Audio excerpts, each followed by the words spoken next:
Chapter 25, Sneak Attack. Lu Yi was gently awakened by the sect master. When he opened his eyes, he saw the sect master standing next to him and quickly got to his feet. Sect master. He rubbed his eyes and slapped his cheeks, which immediately cleared the drowsiness from his eyes. It's time to get off the boat, the sect master said with a smile. The dozens of sects that made up the Grand Sky Coalition had departed Evil Moon Valley together, but it was only natural that everybody was returning to their respective homes now that they were back on Grand Sky Coalition's territory. Several sects had already left earlier. Lu Yi gathered up his bedding and stuffed it back into his storage bag.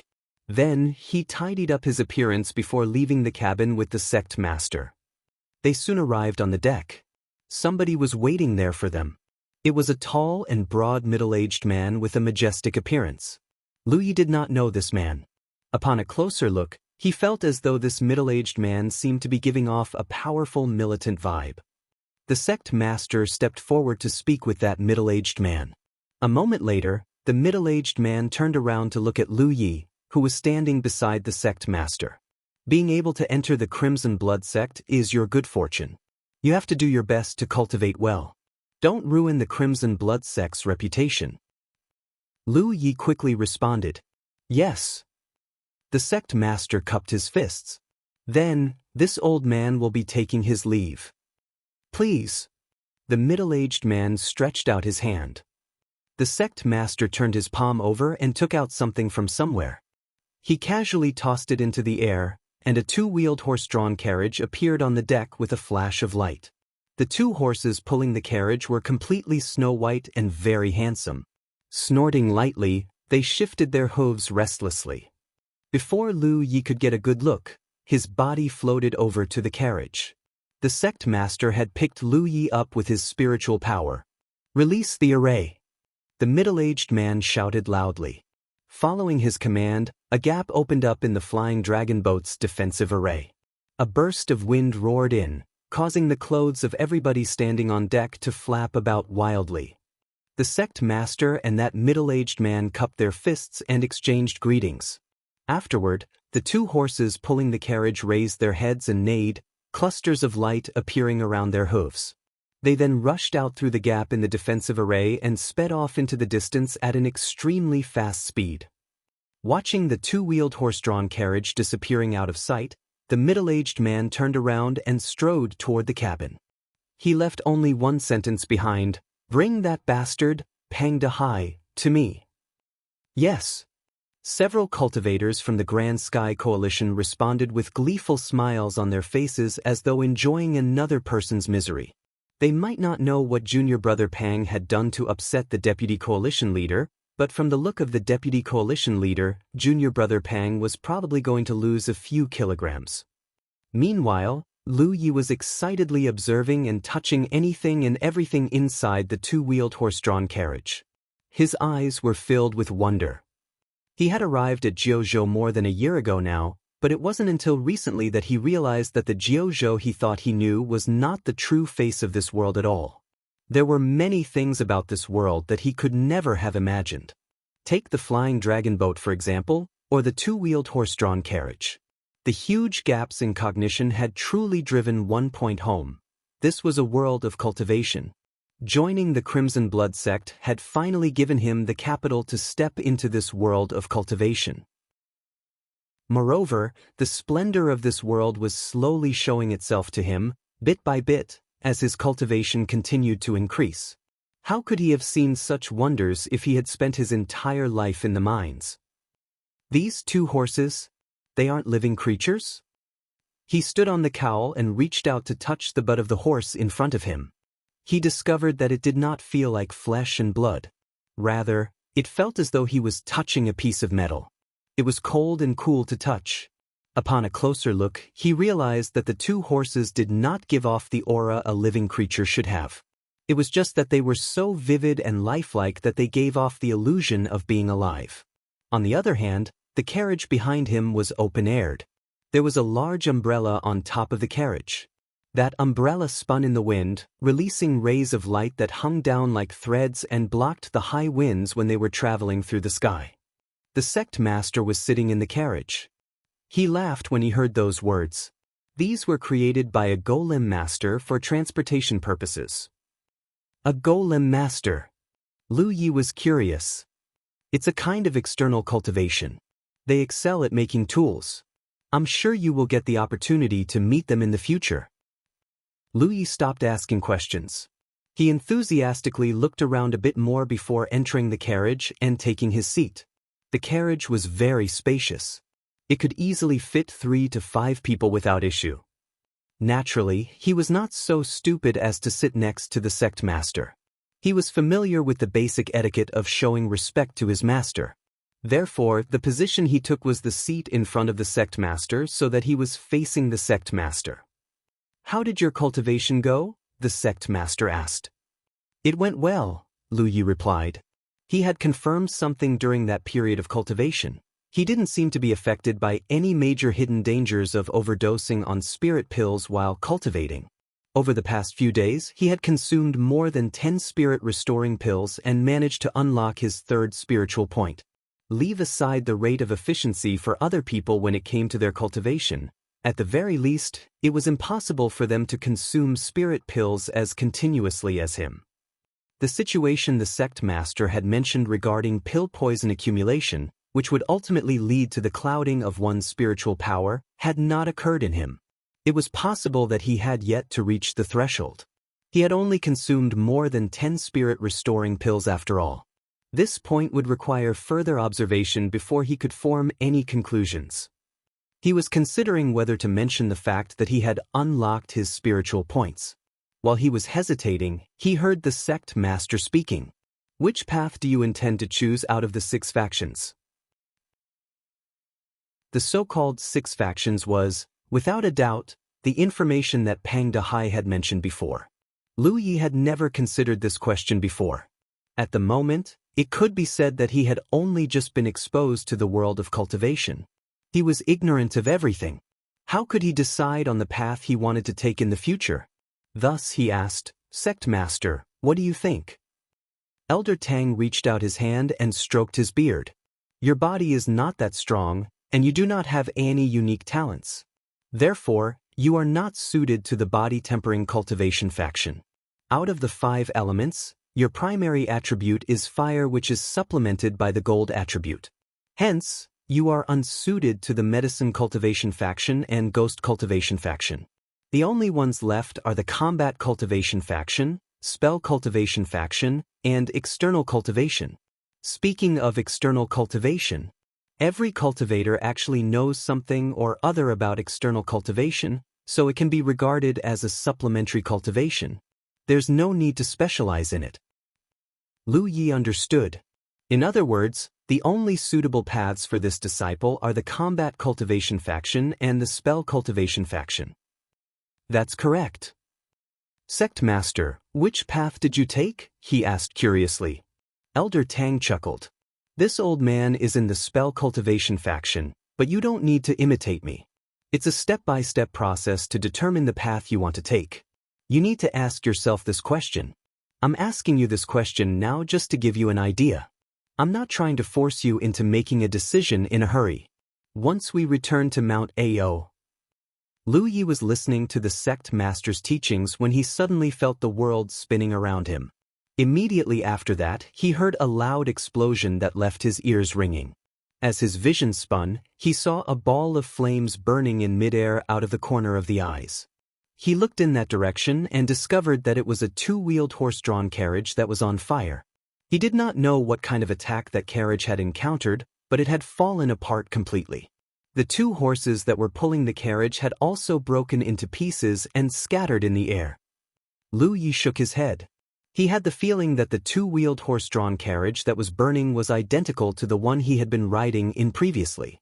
The realization suddenly dawned on him. That's the carriage I was riding in before.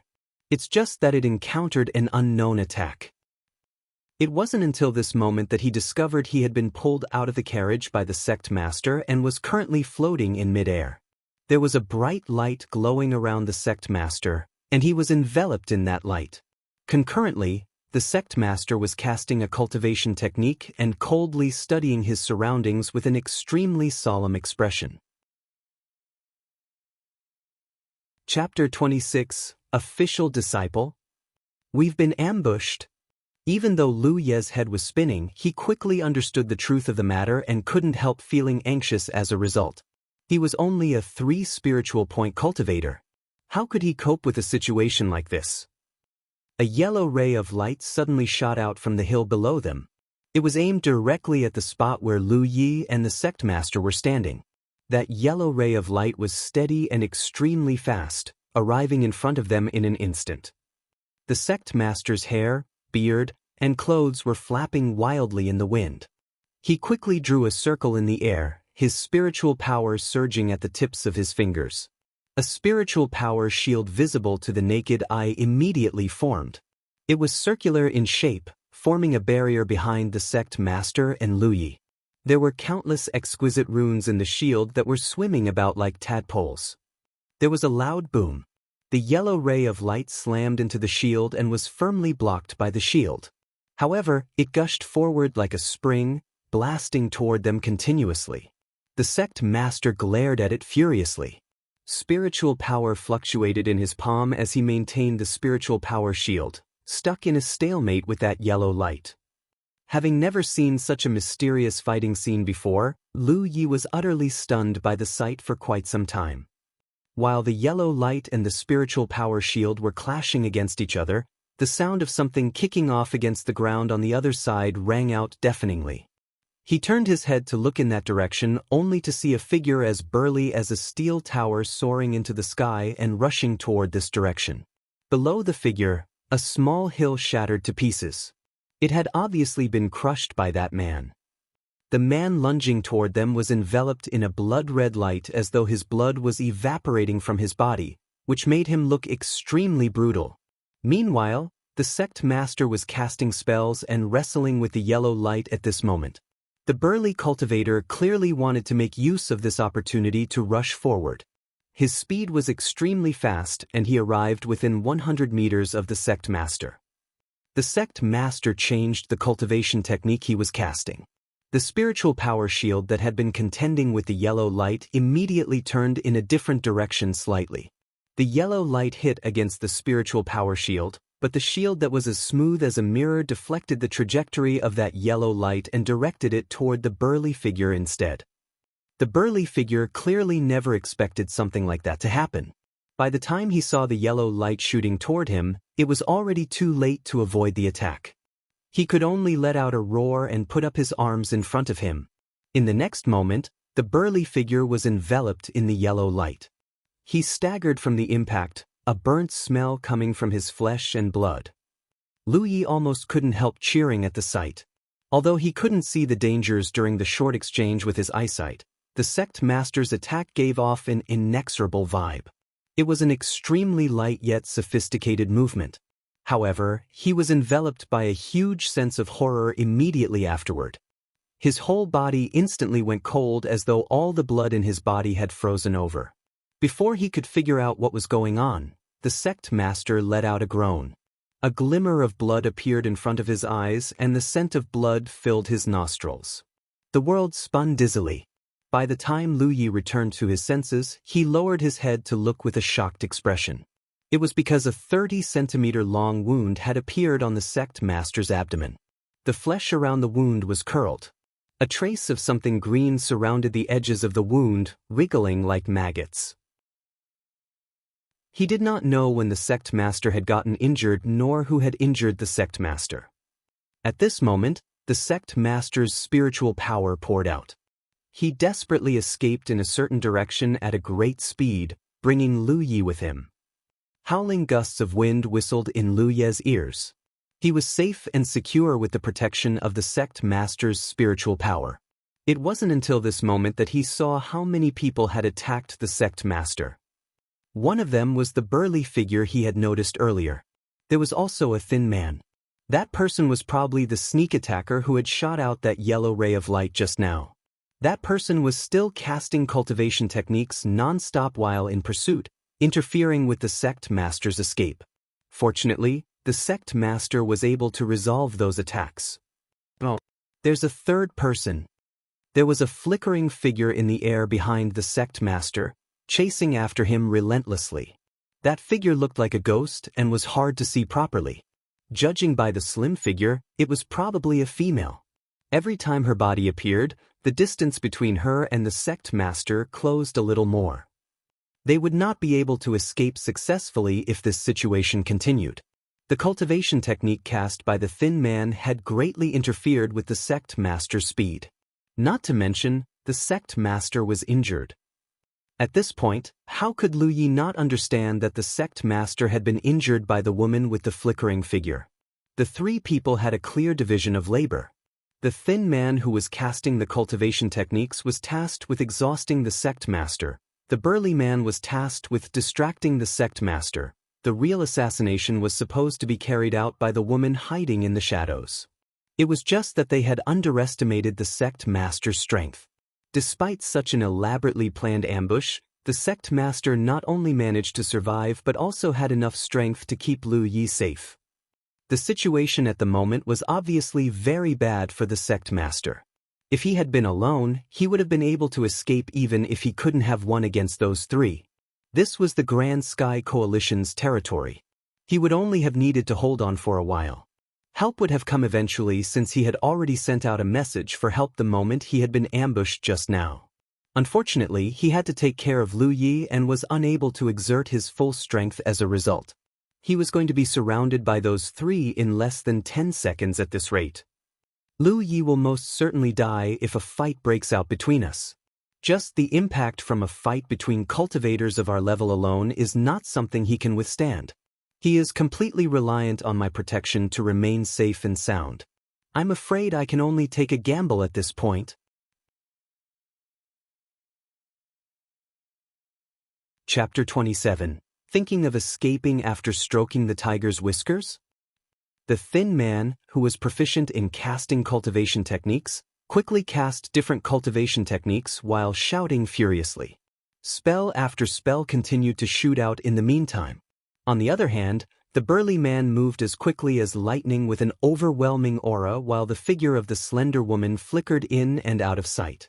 The three of them formed an encirclement in an instant and lunged toward the sect master and Lu Yi. The sect master flipped his hand over. Several small banners appeared out of thin air. He shouted, "Go!" The small banners flew away in all directions and concealed themselves in the void. "Rise," he shouted again. The spiritual power in his body surged violently. Immediately following that, a transparent curtain of light formed a semicircular shape that covered the entire palace. Mysterious spiritual patterns flowed across the curtain of light. The cultivation technique cast by the thin man blasted against the curtain of light, causing ripples to form on its surface. The burly man's figure slammed against the curtain of light, and several spiritual patterns on that curtain of light immediately shattered. The woman with the flickering figure showed herself too. Her face and hands were painted with strange patterns, which masked her original appearance. It made her look rather ghostly. She was holding a dagger in her hands that resembled a spirit snake. She slashed at the curtain of light aggressively, and more spiritual patterns shattered. An array! That thin man's eyes contracted at the sight. The information had not mentioned that Tang Yifeng was proficient in arrays. However, the speed at which Tang Yifeng had set up the array undoubtedly showed that he was very skilled in array cultivation. 3 seconds, the burly man shouted. The meaning behind his words meant that he could break the array in 3 seconds. This was an array that the sect master had set up in a hurry after all. Being able to withstand the attacks of 3 cultivators on the same cultivation level for 3 seconds was already an extremely remarkable achievement. As soon as those words rang out, the burly man poured his qi into his dantian. Then he slowly threw a punch. It might have looked extremely slow, but his arms steadily swelled and thickened. Inside the array, the sect master ignored all 3 people standing outside. He dragged Lu Yi over to the center of the dilapidated palace. There was something similar to a crystal pillar that was as tall as a human and as thick as a bucket standing there. "Put your hand on that and activate your spiritual power," he shouted. Although Lu Yi did not know the purpose of doing so, he knew that the sect master would not harm him. Hence, he quickly did as he was told. The moment his hand covered the top of the crystal pillar and he activated his spiritual power, the figure of the sect master, who was standing in front of him, began to blur without warning. He couldn't help feeling as though he was getting further and further away from this world. Once you enter, find a place to hide immediately. You must survive. Also, never tell anybody that you are the disciple of the Crimson Blood sect. The sect master looked at Lu Yi with a look of guilt in his eyes. Lu Yi opened his mouth to speak but could not hear his own voice. The figure of the sect master in front of him was becoming more and more blurred. Even the world became blurred. When he came back to his senses, the sect master was no longer in front of him again. Even his position had changed. Asterisk crack. Asterisk the array shattered. The moment the array broke, the burly man rushed at the sect master with great vigor. He blasted out with a punch and secretly thought to himself, "I did it." In the next instant, a violent wave of chi swept out. The already dilapidated palace fell into further ruin. Only the crystal pillar remained safe and sound. The burly man's eyes contracted abruptly. He was staring at the sect master.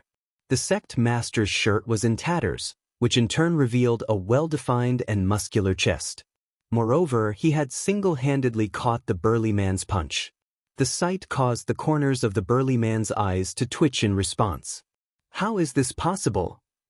It was public knowledge that Tang Yifeng of the Crimson Blood sect was in the spell cultivation faction. However, he was unlike a practitioner of the spell cultivation faction at this moment. That was clearly the body-tempering cultivation faction. Moreover, the level of cultivation he was revealing right now was by no means as simple as the information had reported. Mission failed. The information was wrong. Retreat. The thin man proficient in cultivation techniques let out a shout. The slender woman, who had lunged at the sect master, did not hesitate whatsoever and swiftly retreated. The target of their mission was gone. It was obviously not cost-effective to fight Tang Yifeng to the death. Asterisk crack. Asterisk the sound of bones breaking was accompanied by a muffled grunt. Several bones in the burly man's fist that had been caught in the sect master's hand were broken and crushed. Even so, the burly man was extremely stubborn. He didn't even make a single sound. In the next moment, a fist struck at him from an unexpected position and hit him severely on the chin. He was thrown into the air, and golden stars spun in front of his eyes. Are you thinking of escaping after stroking the tiger's whiskers? The sect master's gaze was lowered. He had appeared in midair while he was speaking. Then he kicked out at something. Something crashed into the ground. The slender woman, who had concealed her figure and fled into the distance, had been kicked in the middle of her escape. Her screams rang out as she fell out of the sky and crashed into the mountains. Afterward, the sect master raised his hand again. A rope-like treasure flew out and curled toward the thin man. A short while ago, Pang Zhen sat in the cabin of the flying dragon boat. There was an obese figure kneeling in front of him. It was none other than Pang Dehai. He was pinching his ears with both hands, looking extremely pitiful. Pang Zhen slammed his hand on the desk and roared furiously. "You stupid idiot! Do you know what you have done?" Pang Dehai looked very aggrieved. I was only giving some pointers to Lu Yi and directed him to choose Elder Tang's Crimson Blood sect. Isn't that all? Don't you know that that violates the rules of the coalition? Pang Zhen was even more livid than before. When Pang Dehai had been giving advice to Lu Yi and Yu Xiaotaya, he had done it in front of many people. Other people might not know what they had been talking about, but many people had witnessed it. An investigation would easily reveal that the blame lay on Pang Dehai's head. Over the years, Elder Tang had accompanied the Grand Sky Coalition on many missions and rescued many enslaved people.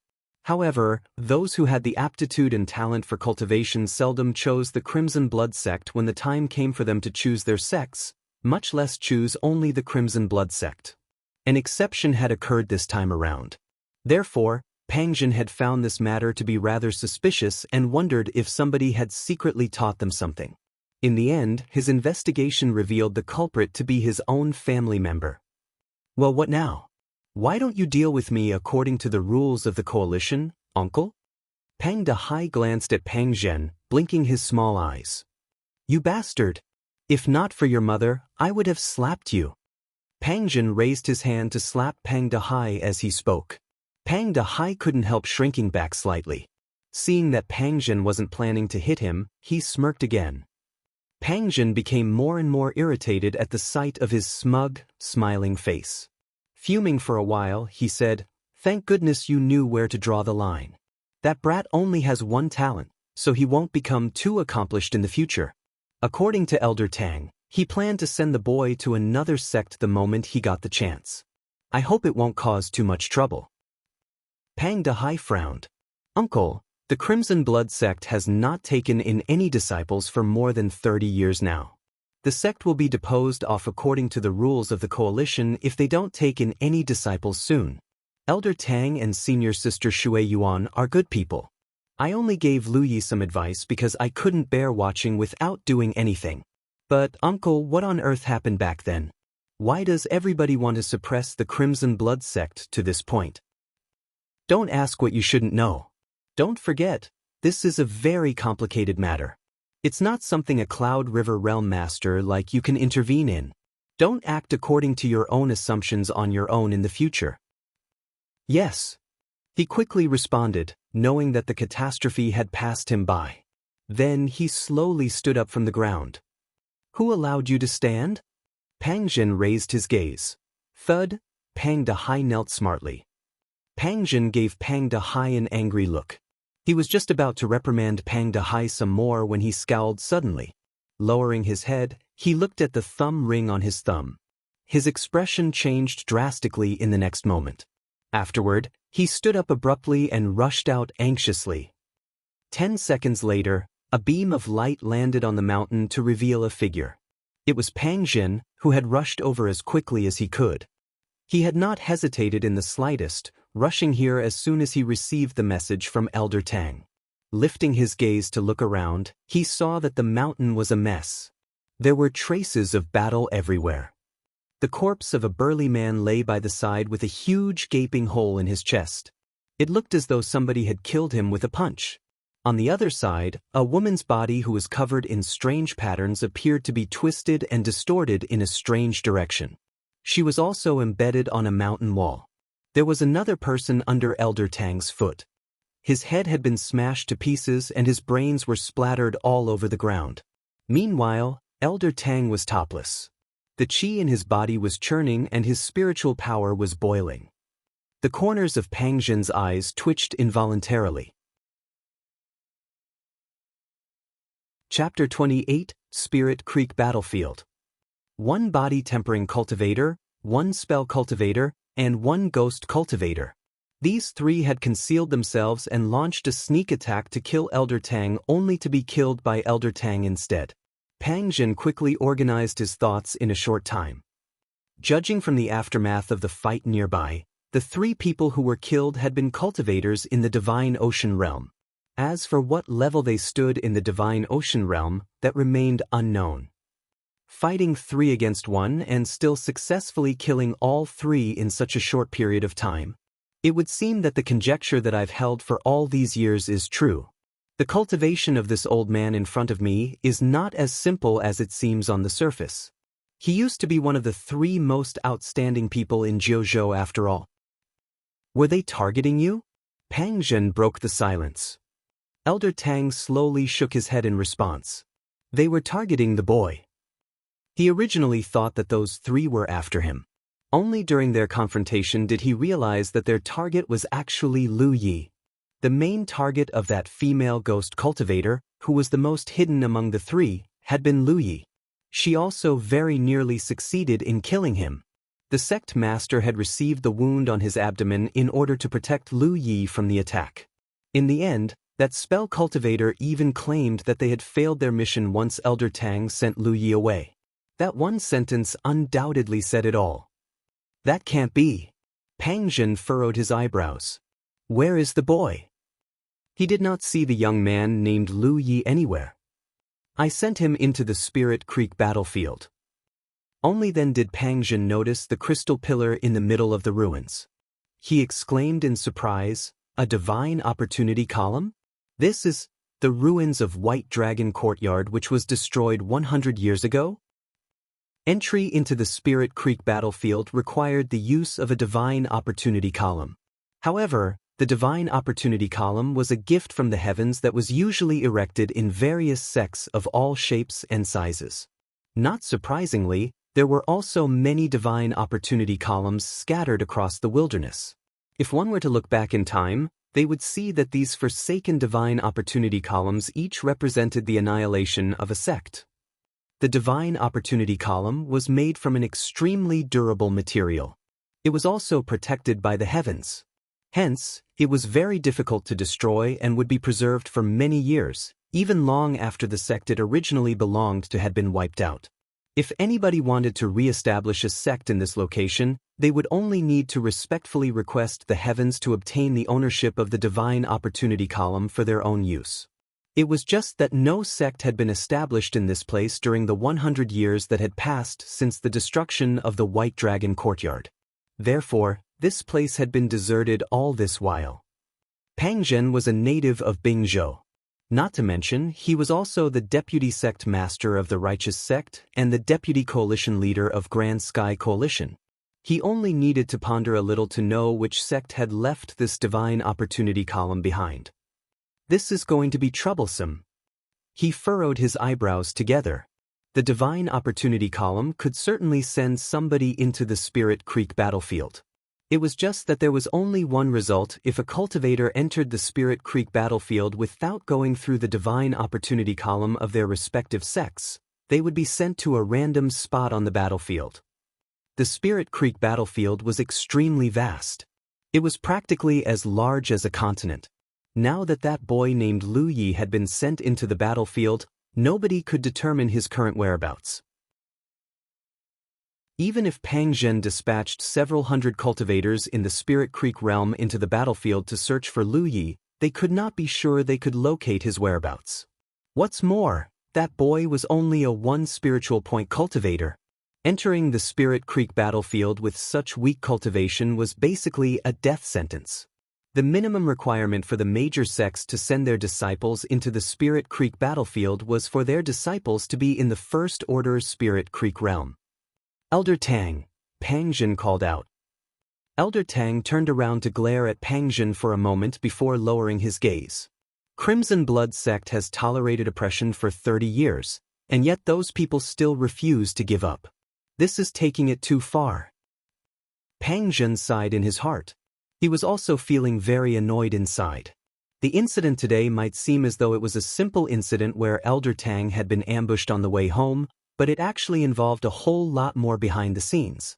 Not to mention, 3 Divine Ocean Realm Masters had died. These 3 Divine Ocean Realm Masters could not have popped out of nowhere, so who was the mastermind behind them? In the worst case, the cultivation world of Jianghu would be greatly shaken by this incident. He could clearly feel the rage suppressed in Elder Tang's heart. It felt like a volcano that was about to erupt. He had never seen Elder Tang in such a state before. "I never said that I was going to accept that boy into my sect. Rather, I was thinking about sending him to another sect to cultivate." Elder Tang gave a cold laugh. "But some people are too impatient to even wait for a little while." He turned to look at Pang Zhen, an endless rage burning in his eyes. "I want to know who is behind this." Pang Zhen understood and nodded affirmatively. "I will definitely give you a satisfactory explanation regarding this matter." The duration from the time Elder Tang left the Flying Dragon boat to the time he was ambushed had been very short. How did the attackers know his whereabouts? And how were they able to plan out the location of the ambush so accurately? It was obvious that there were some dirty dealings going on behind the scenes that nobody knew about. "Lu Yi, that boy," Pang Zhen hesitated for a moment before he continued, "do you need me to gather some people to enter the Spirit Creek battlefield?" Elder Tang shook his head sadly. "No." In that situation just now, it was impossible for Elder Tang to fight with Lu Yi around. Therefore, Lu Yi would have died if he had chosen to keep Lu Yi by his side. In his desperation, he could only choose to send Lu Yi into the Spirit Creek battlefield. Be that as it may, what were the chances of a cultivator who had barely started cultivating surviving in that place? Not to mention that Lu Yi had not entered the battlefield through his sect's own divine opportunity column. Heaven only knew where he would appear inside the battlefield. He would have been turned into mincemeat by now if he had appeared in the territory belonging to any of the sects under the Thousand Demon Ridge. Even if he was fortunate enough to survive, he would still have a hard time doing anything in a place as dangerous as the Spirit Creek battlefield. At this moment, Elder Tang could only hope that Lu Yi was lucky enough to appear in a no-man's land. That was the only way Lu Yi could stand a chance to survive. It went without saying that searching for Lu Yi was a must, but it would not be done through another person's hands. Besides, this matter could not be publicized, or those people with malicious intentions would surely make things difficult for Lu Yi once they learned that a disciple from Crimson Blood sect had entered the Spirit Creek battlefield. If that happened, there would be no other ending but death for Lu Yi. It was precisely with this consideration in mind that Elder Tang had warned Lu Yi at the last second so as not to reveal his identity. Lu Yi sat straddling a tree branch in a large tree so wide it would need several people just to hug its tree trunk. There was an expression of lingering fear on his face. Several dozen sturdy wolves were gathered around the tree beneath him, snarling and baring their fangs at Lu Yi. He neither knew why he had appeared in such a place nor where the sect master had gone. He had simply done as the sect master instructed, placing his hand on top of the crystal pillar. Then the world had gone blurry. By the time his surroundings came into focus again, he had appeared in this jungle. There had been a wolf not too far away. When they encountered each other, the wolf had tried to lunge at him for the kill. In response, he quickly drew a long sword and slayed that wolf with everything he had, only for more wolves to gather around. With no other choice, he could only flee for his life and ultimately ended up climbing this tree. Straddling the tree branch, he looked around. All that entered his vision were those large trees that required several people just to circle its trunk. The large canopies of these trees blotted out the sky, and only a little bit of sunlight shone through the gaps in the leaves. Where is this place? Where is the sect master? What about those 3 people who attacked the sect master? Why did I appear in this place? His brain was filled with countless questions. Looking down, he studied the wolf pack surrounding him. It looked like they were not planning to leave anytime soon. Thus, he couldn't help feeling extremely helpless. In any case, the most important thing right now was to figure out where he was and determine his situation. At the very least, he had to learn the name of this place. For that reason, he tried hard to recall the conversation he had with the sect master previously and soon came across a keyword. Spirit Creek battlefield. The sect master asked me whether I heard of the Spirit Creek battlefield before. The sect master would not have asked any irrelevant questions at such a critical moment. Following that, the sect master had taken out an engraved block, respectfully invited the heavens to witness something, taken him in as an official disciple, and stamped something on the back of his hand. When that thought flashed across his mind, he hurriedly inspected the back of his hand. Unfortunately, he found nothing. Pondering for a bit, he poured his spiritual power into the back of his hand. A mysterious screen appeared in the next moment. A blue spiritual pattern suddenly emerged from the back of his hand. The spiritual pattern squirmed and changed, quickly transforming into several rows of words. Name, Lu Yi. Identity, disciple of Crimson Blood sect. Cultivation, 3 spiritual points. Location, Spirit Creek battlefield. Contribution, none. Chapter 29, Current Situation. Lu Yi stared fixedly at the back of his hand, and it wasn't until a long time later that he came to his senses. Looking back at what had happened, he realized that the thing on the back of his hand must have something to do with the fact that the sect master had stamped an engraved block on it. He had no idea what it was. Anyway, there were many things in the world that he wasn't aware of, and he wasn't afraid of facing the unknown. The good news was that he had confirmed his location. He was indeed in the Spirit Creek battlefield. By just looking at the prelude to the battlefield, He began having a premonition. If he wasn't mistaken, only Spirit Creek Realm Masters had the right to step into this battlefield. He was just a cultivator who had only unlocked 3 spiritual points, so there was no doubt that he was surrounded by danger in this unfamiliar place. He was lucky that he only came across a group of wolves just now. What if he bumped into some cultivators? Since this was a battlefield, there must be cultivators around. Without the need to give it a thought, he was certain that Grand Sky Coalition and Thousand Demon Ridge were on the opposing sides of the battlefield. He could understand the reason the Sect Master had sent him to this place. At that time, the Sect Master wasn't able to battle against his enemies with him around. If he insisted on fighting with them, a weak cultivator like Lu Yi would end up in a miserable state. The Sect Master was left with no choice when he sent Lu Yi to this place so that the latter could escape from a perilous situation. The Sect Master had also stuffed something into his clothes. At the thought of this, Lu Yi quickly snuck his hand under his clothes and found a storage bag. After opening it, he fished out a few bottles and a few piles of talisman papers. There were also some clothes and a jade slip. He meticulously examined every one of them. The bottles contained 2 types of spirit pills, which were Chi blood pills and spirit restoring pills. The number of spirit restoring pills was greater than that of Chi blood pills. There were about 20 spirit restoring pills in 2 bottles and fewer than 10 Chi blood pills in a bottle. On the other hand, he had never seen these kinds of talisman papers before, but he had figured out what they were. As expected, they were spirit talisman papers. Some of the external cultivators were experts in drawing talisman papers. Spirit talisman papers could help a cultivator to cultivate or battle against their enemies. However, Lu Yi didn't have a chance to learn about it, so he had never seen it before. There were many kinds of spirit talisman papers in the storage bag. For example, there were Thunderbolt talisman papers that could protect the user, Fiery Snake talisman papers that could be used to attack the enemies, Breathing Curbing talisman papers that were of auxiliary use, and Shadow Reflecting talisman papers that could conceal the user. The uses of each type of talisman papers had been clearly written as if the Sect Master was worried that Lu Yi wouldn't know how to use them. There were more than 30 of them. Looking at all the stuff, Lu Yi felt warm in his heart.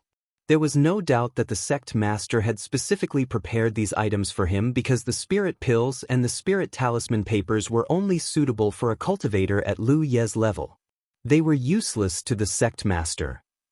Furthermore, the clothes were meant for a young man. Looking back at their journey on Flying Dragon Boat, during the several days when the Sect Master had gone missing, Lu Yi realized that the Sect Master must have collected these items, which were useful for Lu Yi, from the disciples from other sects. Perhaps the Sect Master had intended to pass them to him after they returned to Mount Ao. However, since they had come across such an incident on their way back, he had no choice but to give these items to him earlier. There was no doubt that these items were extremely valuable for a person who had just started cultivating. Besides the spirit pills, the spirit talisman papers also looked very expensive. He had never seen any talisman papers in the storage bags of Manager Yang and Zhou Cheng, which went to show that talisman papers were valuable. Nevertheless, the Sect Master had collected more than 30 of them with different uses and passed them to him. After gently taking a breath, Lu Yi stored everything and picked up the jade slip. If he wasn't mistaken, this jade slip was the one that the Sect Master had fished out when they were running away from their enemies. At that time, the Sect Master asked Lu Yi whether the latter had heard of Spirit Creek Battlefield before. Lu Yi replied that he hadn't heard of it, after which the Sect Master took out a jade slip and pressed it against his own forehead. Perhaps the jade slip contained some information that the Sect Master wanted him to know. He wasn't able to explain it to him in that kind of perilous situation, which was why he decided to leave the message to him in such a way. Lu Yi activated his spiritual power and infused it into the jade slip. However, the jade slip did not react to his power, which puzzled him. After giving it a thought, he decided to press the jade slip against his forehead just like how the Sect Master had done it before he activated his spiritual power again. At that instant, a lot of information penetrated his mind, which caused him to fall into a dazed state. Moments later, he lowered the jade slip with a conflicted expression. The information the sect master had left behind for him in the jade slip was about Spirit Creek Battlefield. Jianghu was made up of 9 continents, but they were not the only known areas in the world. Besides the 9 continents, there were also some other spaces. Spirit Creek Battlefield was one of them. No one was certain where exactly Spirit Creek Battlefield was located in Jianghu. In the past, some Divine Ocean Realm masters attempted to explore the secret behind the battlefield, but over the years, no one had managed to obtain any useful clues. In the end, the battlefield remained a mystery. The conflicts between Grand Sky Coalition and Thousand Demon Ridge did not only happen in Jianghu. Their clashes in such spaces were most intense. In order to enter Spirit Creek Battlefield, one had to make use of a Divine Opportunity Column, which was the crystal column Lu Yi had seen previously. Basically, every sect had a column like this. Even if the sects were destroyed, the columns would be kept. Over the years, countless sects in Jianghu had been devastated, so there were also an innumerable number of Divine Opportunity Columns. After the cultivators entered Spirit Creek Battlefield through their sect's own Divine Opportunity Column, they would arrive at a particular area. This area was normally built to be the base for the sect in the battlefield. Some strong cultivators would be stationed here all year round to fend off any intruders. However, if a cultivator did not enter the battlefield through their sect's own Divine Opportunity Column, they would randomly appear on a spot in the battlefield. Hence, cultivators would normally go through their sect's column to go into the battlefield. They wouldn't choose to use other sects' columns unless they got the approval from the respective sect masters. They would be marked with a particular engraved block before they could appear in the bases of other sects. The sect master did not have a better option when he and Lu Yi were in that kind of situation. Although he was aware that there was only a slim chance for Lu Yi to survive if the latter was sent to Spirit Creek Battlefield, he still had to give it a try. After checking out the message in the jade slip, Lu Yi finally understood the current situation he was in. Presently, he was somewhere in the battlefield, but he wasn't certain about his exact location. That was because the battlefield was as large as a continent. The invisible thing on the back of his hand was a battlefield imprint. Basically, every cultivator that had entered the battlefield had it. The cultivator's background, cultivation, and achievements were recorded in the imprint. This thing was also crucial for him to find his way out. His battlefield imprint was marked by the sect master using the Crimson Blood sect's engraved block, so this imprint was connected to the Divine Opportunity Column in the Crimson Blood sect's base. By just following the connection, Lu Yi could reach his sect's base in Spirit Creek Battlefield and go back to Crimson Blood sect. Chapter 30: The Power of a Talisman Paper. After going through all the clues, Lu Yi had a better understanding of the situation he was in now. There was no doubt that he was in a perilous situation. The biggest problem was that his cultivation was too weak, as even a group of wolves were able to get him trapped on a tree. If he came across any ill-intentioned cultivator, he would be powerless to counterattack. The good news was that with the battlefield imprint, he was certain which direction he should be heading. However, he had no idea how far he was away from the Crimson Blood sect's base. In order to reach the sect's base in Spirit Creek Battlefield, he needed to have powerful cultivation. Hence, the most important task for him now was to increase his power. Presently, he had many spirit pills with him. If he could absorb and refine all these pills, his power would increase significantly. He couldn't be certain which order in the Spirit Creek realm he would reach, but he would have enough power to defend himself at the very least. With a plan in his head, Lu Yi looked down at the wolves that had gathered around the tree. If he wanted to cultivate, he had to get out of the woods first. Currently, it wasn't a proper situation for him to cultivate. Although these ferocious wolves were not able to harm him, they were making noise, which might attract the attention of others. Hence, there was potential danger. After giving it some thought, he fished out the talisman papers from the storage bag that the sect master had given him, then he picked out a golden wool talisman paper from the pile. Of the more than 30 talisman papers, only half of them could be used to attack. The rest were either for defensive or auxiliary use. The dozen talisman papers that were meant for attack either had a fire or gold attribute, which were suitable for a cultivator like Lu Yi, whose main attribute was fire while his supporting attribute was gold. The sect master must have taken that into consideration when collecting the talisman papers. Lu Yi did not choose to use the fire attribute talisman papers because he was worried that they would create noise. After all, explosive talisman papers and fiery snake talisman papers just sounded violent. The problem he was facing was that he wasn't sure how to activate the talisman paper, as he had never used one before. Whatever the case, he had to give it a try to get out of trouble. With the talisman paper in his hand, he carefully infused his spiritual power into it. At that instant, the talisman paper started gleaming with a golden glow. Following that, the golden light formed into something like a disc. The washbasin-sized disc was golden and translucent with spiritual patterns swirling on it. Before Lu Yi could understand what was going on, a golden blade that looked like a crescent moon shot out from the disc and disappeared the next moment. Hearing a thud, Lu Yi looked up and saw a deep cut on a tree trunk, which required a few people to encircle it. Asterisk whoosh. Whoosh. Asterisk blades that looked like crescent moons kept shooting out from the golden and translucent disc.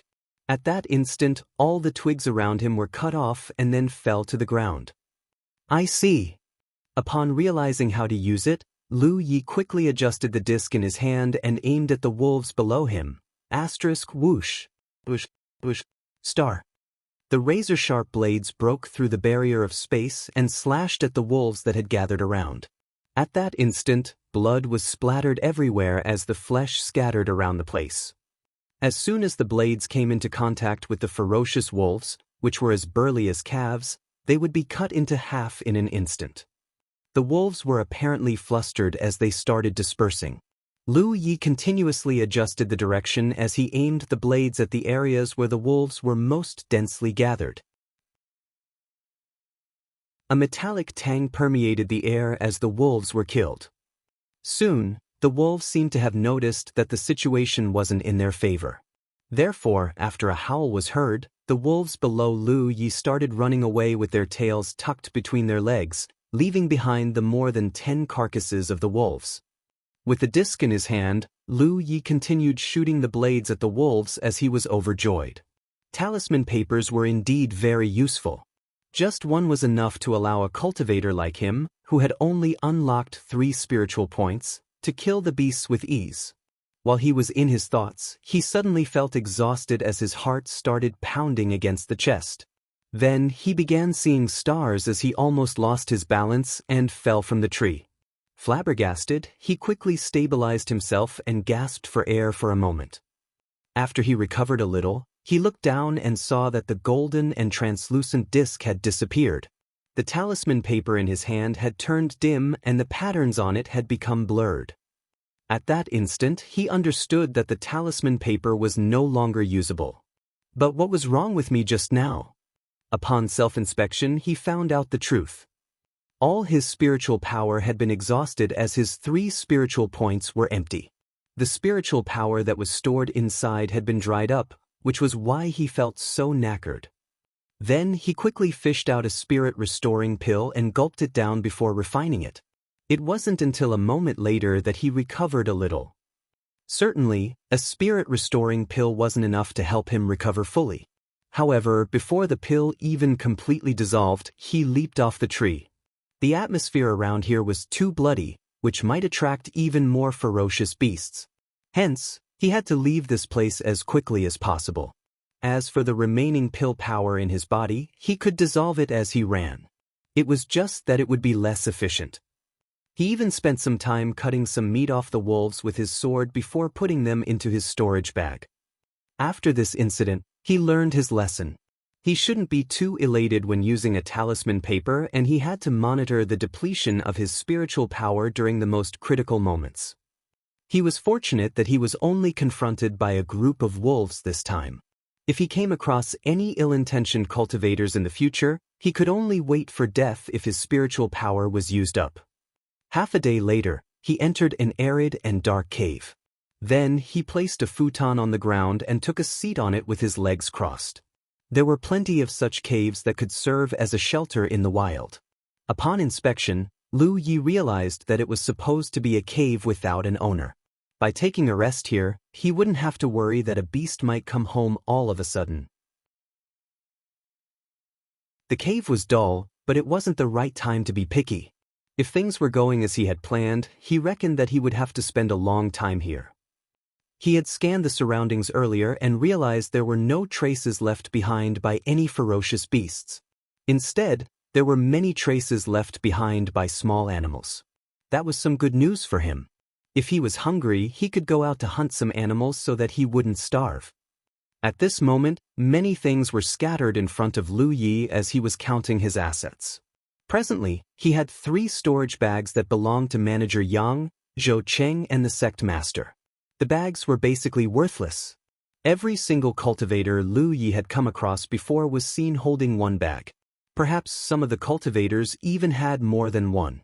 However, he had never seen the Sect Master using one.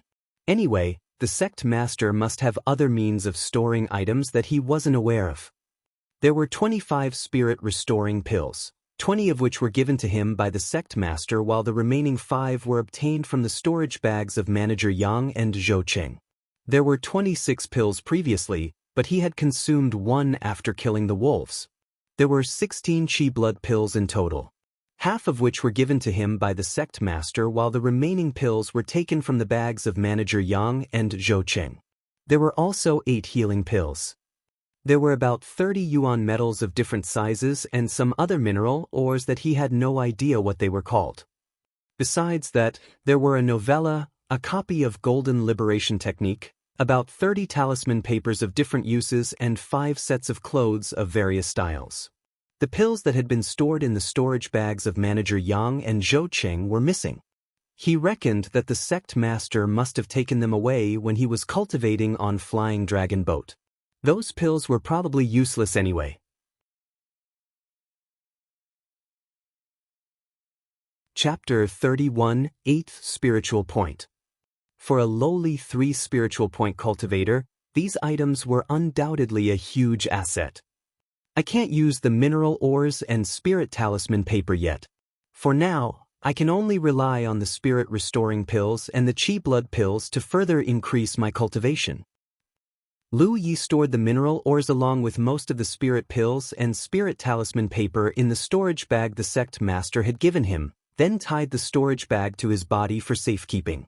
Afterward, he divided the remaining items into 2 parts before placing each part in Manager Yang and Zhou Cheng's storage bags respectively.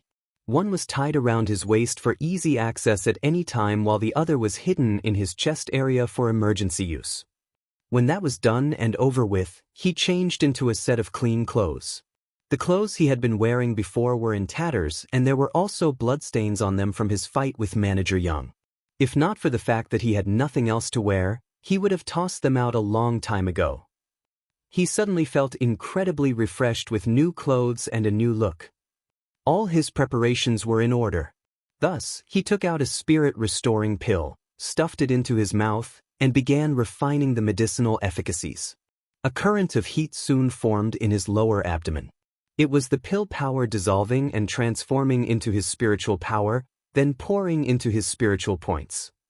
His spiritual points that were originally only half-filled slowly began filling up. However, he soon noticed something strange. He discovered that there were some strange existences next to him. They were invisible and intangible, but omnipresent. Moreover, he could only sense them when he calmed down and focused. It reminded him of the time when he sat on that array disc during the test to determine his level of talent back then. Is this spiritual qi? Absorbing spiritual qi was one of the most important methods of cultivation for a cultivator. The supply of spirit stones could be exhausted. It was also not advisable to consume spirit pills frequently, lest the pill poison accumulated in the body. On the other hand, the efficiency of refining vitality into qi was very low. Therefore, cultivators mostly utilize the method of absorbing the spiritual qi from the world. After all, the spiritual qi was everywhere in the world. It was only a matter of how dense it was. From the time he achieved enlightenment until now, he had only ever sensed the existence of the spiritual qi during the test to determine his level of talent. That was also only due to the atomization of the spiritual qi in the spirit stones on the array disk. He had never felt any trace of the spiritual qi's existence before aside from that one incident. That was, not until this moment. Why am I suddenly capable of sensing the spiritual qi's existence now? I'm sure it's not because my cultivation has gotten stronger. There's not much difference between unlocking 1 spiritual point and 3 spiritual points. In that case, is it because the spiritual qi in this place is dense enough to make even me aware of it? Lu Yi quietly cultivated and discovered that the density of the spiritual qi in his surroundings was only slightly less dense than the environment during his test. Even so, it was much better than the environment at Evil Moon Valley or the outside. Is this environment unique to the Spirit Creek battlefield? In that case, it is clearly more advantageous for a cultivator to cultivate on this battlefield. He was starting to gain a vague understanding of what the Spirit Creek battlefield meant to most cultivators. In reality, his guess was correct. The spiritual qi in the Spirit Creek battlefield was indeed much richer than the outside world. Moreover, this was only on the outskirts of the battlefield. If he went to the encampments of the various sects, he would discover that the spiritual qi there was even denser than where he was now. The higher the grade of the sect, the greater the concentration of spiritual qi, and the faster the cultivation progress of a cultivator. That was also one of the reasons why so many new sects have sprung up continuously over the years like mushrooms after the rain. The establishment of a new sect allowed them to obtain a divine opportunity column, which in turn gave those sects their very own territory within the Spirit Creek battlefield. Cultivating in their own encampments in the Spirit Creek battlefield was far more efficient than cultivating in the outside world. In addition, the encampments of the major sects in the Spirit Creek battlefield were not only used for the sole purpose of cultivating but also to grow and produce spirit plants and spirit herbs. It could also be used for other things. It could be said that each sect's encampment in the Spirit Creek battlefield was the most important foundation of the sects. At present, Lu Yi did not know much about the situation on the battlefield. He had simply felt a slight sense of curiosity upon discovering the spiritual qi in his surroundings. Nevertheless, he did not bother cultivating by absorbing the spiritual qi. It was not an efficient method. There was no denying that the most effective method out of all the other methods for cultivation was by consuming spirit pills. One day later, his 3rd spiritual point was filled to the brim again. He took a short break, took out the wolf meat he butchered from before, grilled it, and ate it wholeheartedly. Wolf meat was not delicious. Even if he grilled it, there was still a gamey smell to the meat.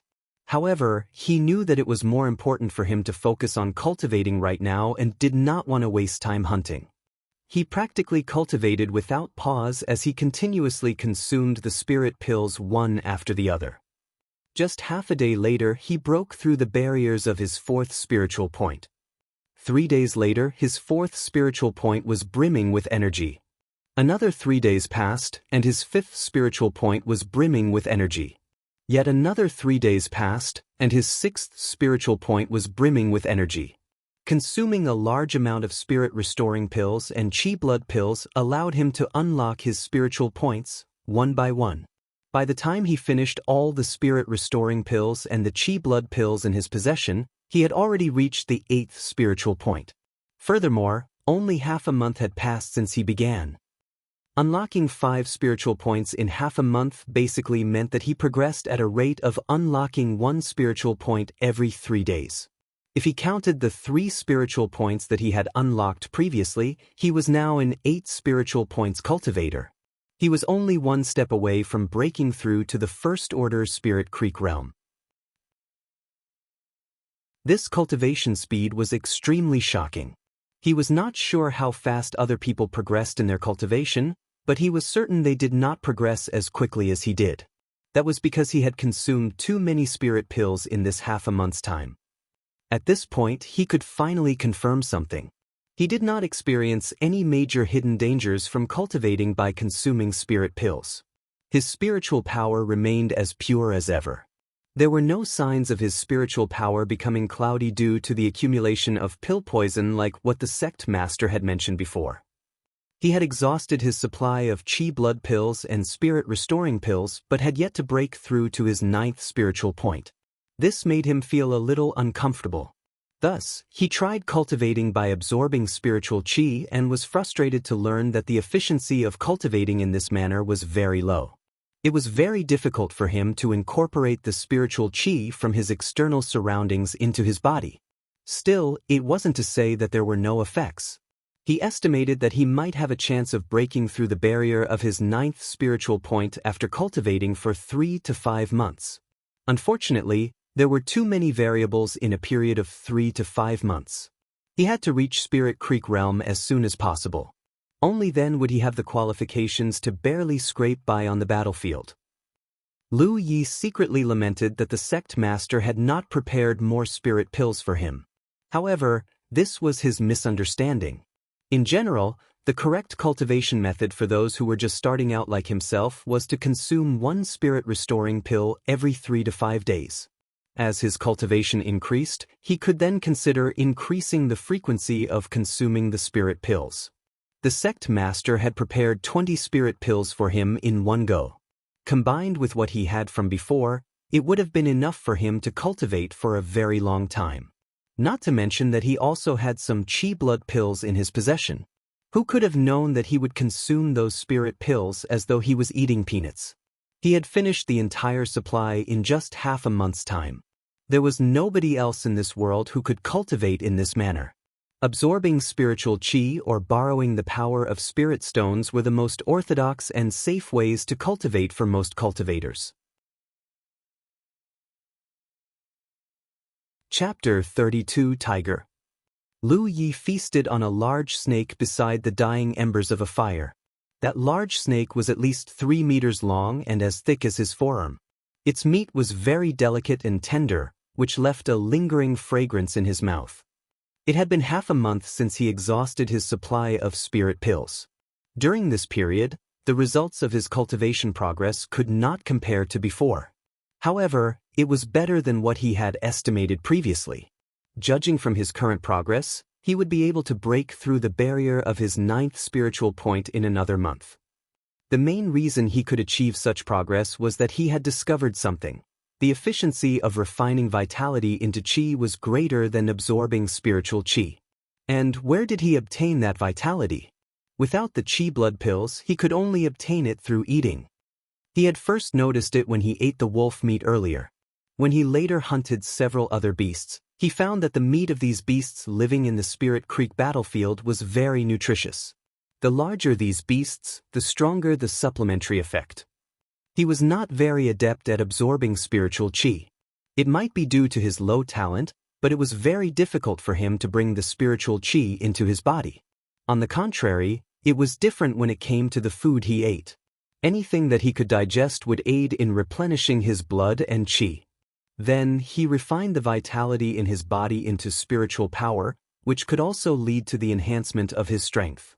For that reason, there was a significant decrease in the number of beasts in the surrounding areas over the past half-month. Lu Yi, who already had an increase in appetite ever since he achieved enlightenment, was eating more than ever now that he had converted to cultivating by refining his vitality into chi. His actions ultimately resulted in not a single beast to be seen within several kilometers of this cave. He had to search for a very long time before he came across this large snake today. Lu Yi was halfway through his meal when the entrance to the cave darkened and a foul stench blew in his face. Lifting his head, he saw a large figure standing at the entrance of the cave. Moreover, a low roar was coming from that direction. He hurriedly got to his feet and took out the long sword from his storage bag. Holding the sword in one hand, he held a fiery snake talisman paper in the other hand while simultaneously drawing upon his spiritual power in secret. He had been living here for a month now. During this period, he had not encountered any other cultivators nor large and powerful beasts. Hence, he had thought that this was a peaceful place. He never imagined he would be disturbed by an unexpected guest today.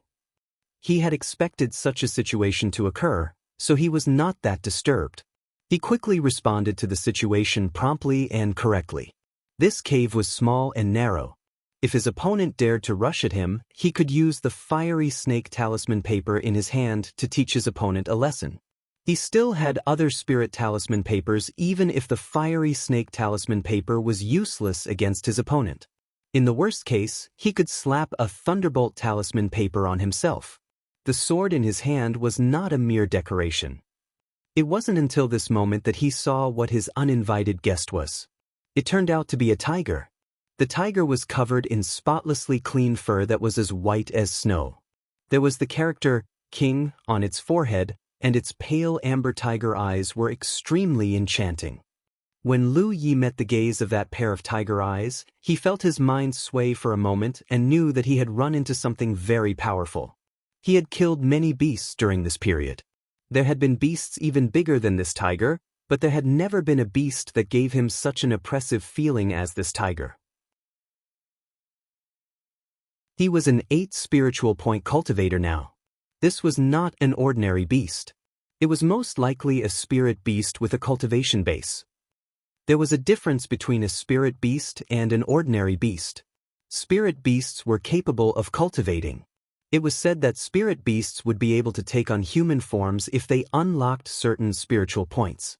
That was where the saying, demons who were not enlightened had difficulty taking human form, and humans who were not enlightened had difficulty cultivating, in Jianghu originated from. There were many sects that would take demon cultivators in as disciples. That was because most demon cultivators were physically strong, so they were natural talents born to become body-tempering cultivators. Since Lu Yi did not know much about the cultivation world in Jianghu, it was only natural that he was unaware of this information. The only thing he knew was that he was currently stuck in a sticky situation. He was inside a cave and the tiger was blocking the entrance of the cave. There was no way out of this situation unless he killed the tiger. Unfortunately, he did not know how powerful this tiger was. During their confrontation, the tiger roared at him. It made him even more nervous than before, and he nearly activated the fiery snake talisman paper in his hand. "Boy, are you the one who is going around on a killing spree?" A thunderous voice resounded inside the cave, causing the rocks in the surroundings to come tumbling down from the tremors. Lu Yi couldn't help jumping in shock. He stared at the tiger with an expression of inexplicable astonishment. "Yes, I am the one who is speaking. Stop making a mountain out of a molehill, brat." The tiger spoke again as though it had seen through Lu Yi's doubts. Lu Yi felt his heart sinking to the bottom. This is bad. I seem to have underestimated this tiger's true strength. This guy is capable of human speech. I don't know what cultivation it has, but it seems to be much stronger than me. I'm asking you a question. Why aren't you speaking? The tiger seemed to be bad-tempered. It gave another roar, and an even more threatening growl came from its throat. There's nothing to worry about if it's a blessing. But if it's a curse, I won't be able to avoid it anyway.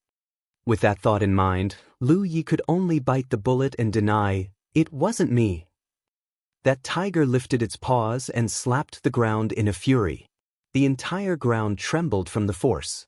Who else could it be if not you? You are the only human within a radius of 10 kilometers in this area. It paced the entrance of the cave, but its eyes never left Lu Yi. "This is my territory. How dare you willfully slaughter my food without my expressed permission? It seems you don't want to live anymore." Lu Yi felt his scalp go numb, suddenly feeling as though he was towing the line between life and death. Nevertheless, he finally understood the reason the tiger had come looking for him. This area was its territory, so all the beasts he had killed so far were the food in its territory. He had killed so many during the past half-month that it had caught the tiger's attention and it came looking for clues as a result. "Speak. How do you plan to resolve this matter?" the tiger asked. At this point, Lu Yi was not in as much of a panic as he had been before. Although it was strange that a spirit beast was here to negotiate terms with him, it was still better than the other party coming to kill him without any warning. Frowning, he asked, "I've already eaten everything. How do you want me to resolve this matter?" The tiger stared at Lu Yi steadily and said, Hand over all your spirit pills, and I'll consider this matter over. If you dare to refuse, this place will become your grave today. I ran out of spirit pills. Lu Yi shook his head. Why would I kill beasts for their meat if I still had spirit pills? The tiger said, spirit stones will work too. I don't have spirit stones either. The sect master didn't prepare any spirit stones for me. Maybe he thinks that I won't be able to use them? You don't have this and you don't have that. It looks to me that you are begging to die. It was obvious that the tiger was rather irritated. Lu Yi sighed. I really don't have any. Then, what do you have in your storage bag? The tiger roared. Some spirit talisman papers and a bottle of healing pills, Lu Yi replied honestly. What a poor bastard. The tiger couldn't help sneering. Hand me the healing pills, and I'll let this matter go. Why do you need the healing pills? Lu Ye's expression was a little strange. Why do you care? Give them to me quickly. Fine, Lu Yi reluctantly replied. He took out a bottle of healing pills, pondered for a moment, and slowly placed it on the ground. Toss it here, the tiger instructed. Lu Yi glanced at the tiger. Why don't you come and get it yourself? I told you to toss it here. Lu Ye's attitude had angered the tiger. It let out a fierce roar in response. Fine. Lu Yi lifted his foot and kicked the bottle on the ground over to the tiger. At the same time, he activated the fiery snake talisman paper in his hand. As the spiritual chi in his body surged, the spirit talisman paper transformed into a red light and shot toward the tiger like a fire snake. That wasn't all. He stomped down and lunged forward for the kill with the sword in hand, his figure resembling thunder and lightning itself. Chapter 33, Not Enough Power? Compensate with a spirit talisman paper. In the beginning, Lu Yi believed that he had encountered an amazing and ferocious creature. However, he discovered that the tiger might not be as powerful as he originally assumed after actually interacting with it. The tiger stood at the entrance to the cave, seemingly not daring to go too deep into the cave. If it was very much stronger than him, then it would not have wasted so much time on words. That was the first reason. The second reason was that it had asked him for spirit pills. When that request fell through, it backed down and asked for spirit stones in place of the spirit pills. When that didn't work out either, it decided to ask for the healing pills instead. It gave him a vibe that it did not want to leave this place empty-handed. From this, Lu Yi came to a conclusion. The tiger was imposing indeed, but it was most likely all show and no substance. Taking out the healing pills and placing them by his feet was his final test to confirm his suspicions. Sure enough, the tiger was unwilling to approach him and simply asked him to throw the healing pills over. Having determined that the tiger was not as powerful as he had imagined, he felt a great sense of relief. What he had to do now was very simple. I'm going to kill the tiger and eat its meat. There was no denying that this was a spirit beast with a cultivation base. Killing and eating it would surely bring more benefits compared to eating many ordinary beasts. Perhaps it would fall on this tiger to help him unlock his 9th spiritual point. Lu Yi had never been one to play on the safe side of things. Otherwise, he would not have led Manager Yang to the mine filled with the Yuan metal force field back then. Although he would take precautions against potential dangers, he would also try his best to grasp all the potential opportunities that might exist. The fiery snake talisman paper activated and flames writhed about, striking toward the tiger. At the same time, he lunged forward with his sword in hand. However, he felt his shoulders sinking down the moment he made his move. It felt like something was pressing down on him, causing his body to dip downward.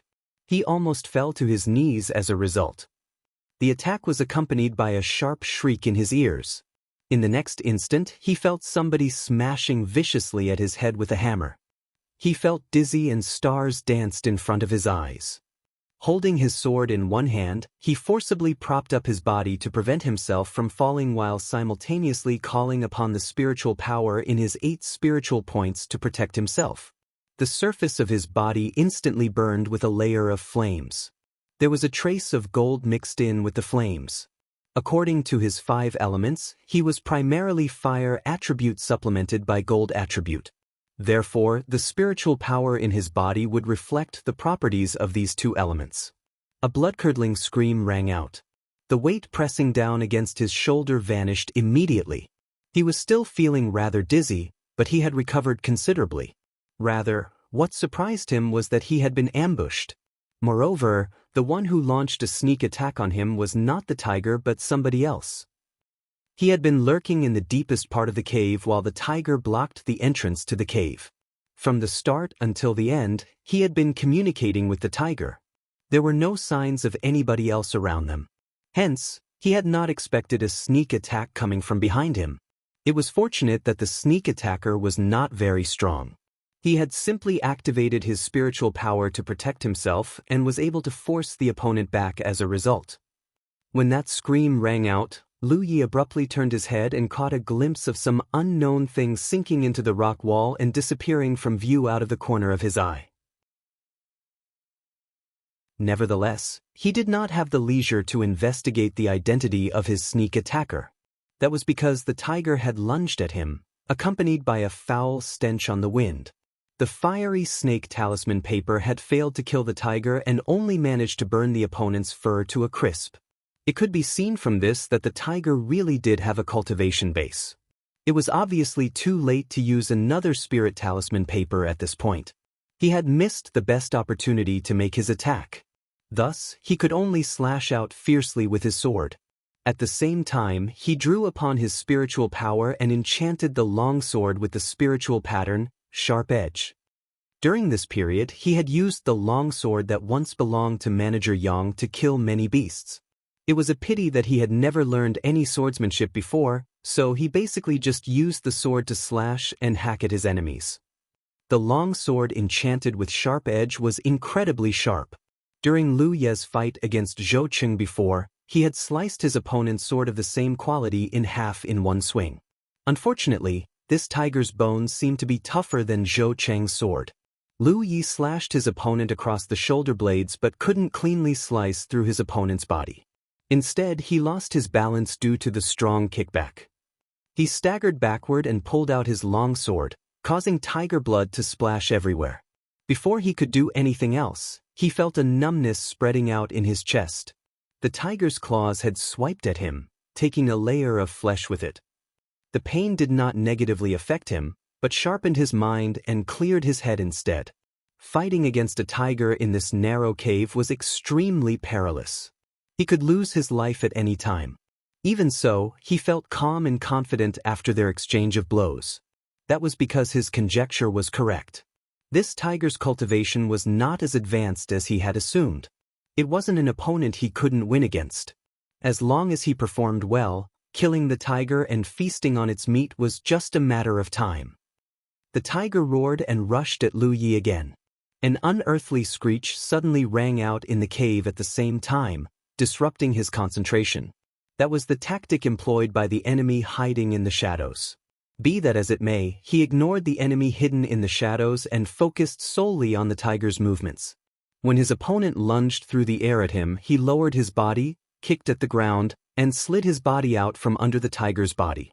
As the two figures passed each other by, Lu Yi stabbed his sword upward with all his might. That attack landed on the tiger's tender abdomen. He initially assumed that this attack would pierce through the tiger's stomach and intestines. Who could have known that the other party's abdomen would suddenly glow with a faint golden light? Even enchanted with Sharp Edge, the sword only managed to slice through the protective layer of light. He failed to seriously injure his opponent. When he got to his feet again, the positions of both parties involved in this fight had been reversed. He was originally standing in the depths of the cave while the tiger blocked the entrance of the cave. The situation was the other way around now. Furthermore, he realized something through this exchange of blows. Even though the tiger was not that powerful, it was not that weak either. The tiger was probably slightly stronger than him. It was just that he had a weapon in his possession. In addition, the fact that he could bless his weapon with a spiritual pattern gave him a slight advantage. Be that as it may, The situation would inevitably end with a loss for both sides if this fight dragged on for much longer. The moment that thought struck him, he reached his hand into his storage bag and took out a spirit talisman paper. Since I don't have enough strength, I can just compensate for my lack of strength with a spirit talisman paper. The 30 spirit talisman papers that the sect master prepared for me is not just for display. I have no plans on saving them for later. Besides, when else should I use them if not now? Before he could activate the spirit talisman paper, a crisp voice rang out urgently. We surrender. Have mercy. Lu Yi scowled deeply. Hearing such words at such a critical moment would undoubtedly dampen his fighting spirit. His spiritual power surged in the hand that was holding the spirit talisman paper as he shouted, "Show yourself." In the depths of the cave, a figure slowly walked out of the rock wall next to the tiger. That figure was not a physical entity. It was more like a congregation of spiritual power instead. After walking out, that figure slowly solidified and gradually became no different from ordinary people. It turned out to be a slender and beautiful girl dressed in a white dress with black hair hanging down to her waist. A mole at the corner of her eye added a hint of seductive charm to her appearance. She looked around 16 or 17 years old. The girl stood next to the tiger after revealing herself, staring at Lu Yi timidly with an expression as though she was feeling guilty over making a mistake. Lu Yi frowned. What are you? Chapter 34, Lu Yi, who has no common sense. With Lu Ye's insight, he could not tell whether this strange girl was a human or a ghost. Nevertheless, judging from her performance just now, the possibility that she was human was very low. She was capable of appearing behind him and launching a sneak attack on him undetected. Moreover, her body seemed neither tangible nor intangible. Being able to move about freely within the rock walls of the cave was clearly not something a human could achieve. It was his first time encountering something as strange as this girl. Consequently, he couldn't help feeling extremely wary toward her, especially since she seemed to be in cahoots with the tiger.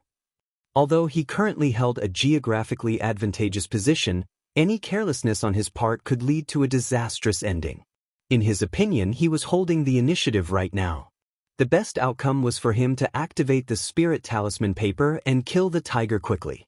However, he did not know how to deal with that mysterious girl and was stuck in a dilemma as a result. His question seemed to trouble the girl. She hesitated for some time before she replied, "My name is I." "I didn't ask for your name." Lu Yi waved the spirit talisman paper in his hand. The threat behind his words was self-evident. His actions made the tiger lower its body and let out a low growl. The girl called I hurriedly comforted the tiger. In this situation where they were at his mercy, it was in their best interests to cooperate obediently in order to survive. She asked rhetorically, "Have you ever heard of the saying, 'the ghost who helps the tiger hunt'?" He nodded in response. She continued, "Some tiger spirit beasts will awaken to a divine power as they grow up, which allows them to transform the souls of the recently departed into a ghost that will help the tiger hunt other prey." "So, are you a ghost?" He frowned at those words. The saying, "the ghost who helps the tiger hunt," was something he had heard of before, but it was just an old saying. He never imagined that there would be such a strange explanation behind that old saying in this cultivation world. "No." The girl shook her head, her black hair fluttering behind her. "Are you making a fool of me?" "I'm not." She seemed a little anxious. Generally speaking, a ghost will be controlled by the tiger demon cultivator who created it. The ghost has neither intelligence nor autonomous thinking. But I am different. Look at me. Aside from the fact that I don't have a corporeal body, I am no different from a living person. So, what the hell are you? A ghost spirit? She tilted her head sideways. Lu Yi did not bother saying anything. His gaze shifted from Yi to the tiger and back again. He narrowed his eyes and asked, "So, will you also disappear if I killed the tiger?" "Right?" He yelled, seeming to have noticed his murderous intentions. "Don't kill us. We were wrong. We will buy our lives with money." The flashing glow coming from the spirit talisman paper in his hands gradually dimmed and died out. He had nearly activated the spirit talisman paper just now. If it really came down to a fight, he had the confidence to win against the tiger. He originally had some reservations about the girl called Yi, but there was no need to fear her now that he had confirmed that she had a symbiotic relationship with the tiger. Moreover, she was not that powerful. Even when she launched the sneak attack on him before, she had only managed to pull off some small tricks to distract him. She could not actually harm him. Be that as it may, the battle would surely require sacrificing several spirit talisman papers. He was also bound to get injured during the battle. Fighting was not worthwhile if the price he had to pay was too high, especially since he was only one step away from breaking through to the First Order Spirit Creek realm. More importantly, it would only delay him from breaking through to the Spirit Creek realm if he exhausted too much spiritual power here. Therefore, Lu Yi decided to suppress his murderous intent upon hearing the last sentence he uttered. He frowned and asked, "Buy your lives with money? What do you have? What good stuff would a spirit beast living in the Spirit Creek battlefield with a ghost spirit for company have? Wait for a bit. I'll go and get them now," he yelled. Then she shifted her body and disappeared into the rock wall beside her. However, she soon stuck her head out of the rock wall again. "You can't kill Amber. I'll be right back." Amber? Lu Yi glanced at the majestic tiger in front of him that had an aura comparable to that of a mountain, and his facial muscles twitched slightly. Lu Yi and Amber were left facing each other with some distance apart after he left. At the same time, Lu Yi kept a watch out for Yi. Although the girl seemed very sincere, he did not know what kind of intentions she harbored inside her heart. Who knew if she would conceal herself in the shadows and ambush him again?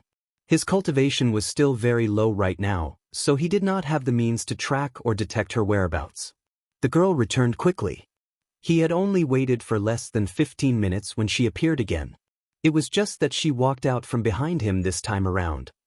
With his back to the rock wall, he asked the girl to enter the cave. She was holding something in her hands.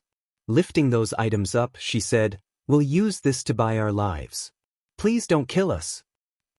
When he saw what she was holding in her hands, he was shocked. Those were several storage bags. A storage bag was something that belonged to a cultivator, so it was very problematic for them to appear in the girl's possession. Moreover, it wasn't just one storage bag. She was holding at least 4 or 5 storage bags in her hands. As expected, this spirit and tiger duo are not a decent pair. Killing and looting others is probably something they do often. "You're mistaken." Seeing the expression on his face, she immediately knew what he was thinking. Amber is not that strong. I'm sure you noticed after exchanging blows with it. All the cultivators that appear in the Spirit Creek battlefield are in the Spirit Creek realm, at the very least. There's no way Amber can kill those people.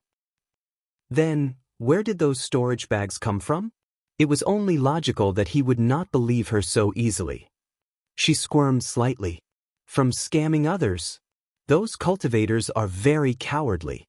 They will leave behind their storage bags just by giving them a little scare. He thought back on his previous experience. If not for the fact that I noticed that the tiger was acting strangely or that I truly did not have any spirit pills or spirit stones in my possession, I might have chosen to give up my possessions in exchange for my life. After all, my life is more important than these extraneous items. He had to admit that the tiger's imposing aura was extremely frightening. Most cultivators with low cultivation would lose their bravado the moment those amber-colored tiger eyes fixed on them. Combined with some threatening words, who would still retain any fighting spirit. Little did they know, the one hiding behind the tiger and making threats was just a slender and petite young girl. "Toss them over," he instructed. Yi gave a small grunt of effort as she tossed the storage bags in her hands over to Lu Yi. Lu Yi lifted his foot to pick one up. A quick inspection made his expression darken. The storage bag was locked. The same went for the second and the third. After inspecting all the storage bags, he lifted his head. "Are you trying to deceive me?" It wasn't as if there was no way to unlock a locked storage bag.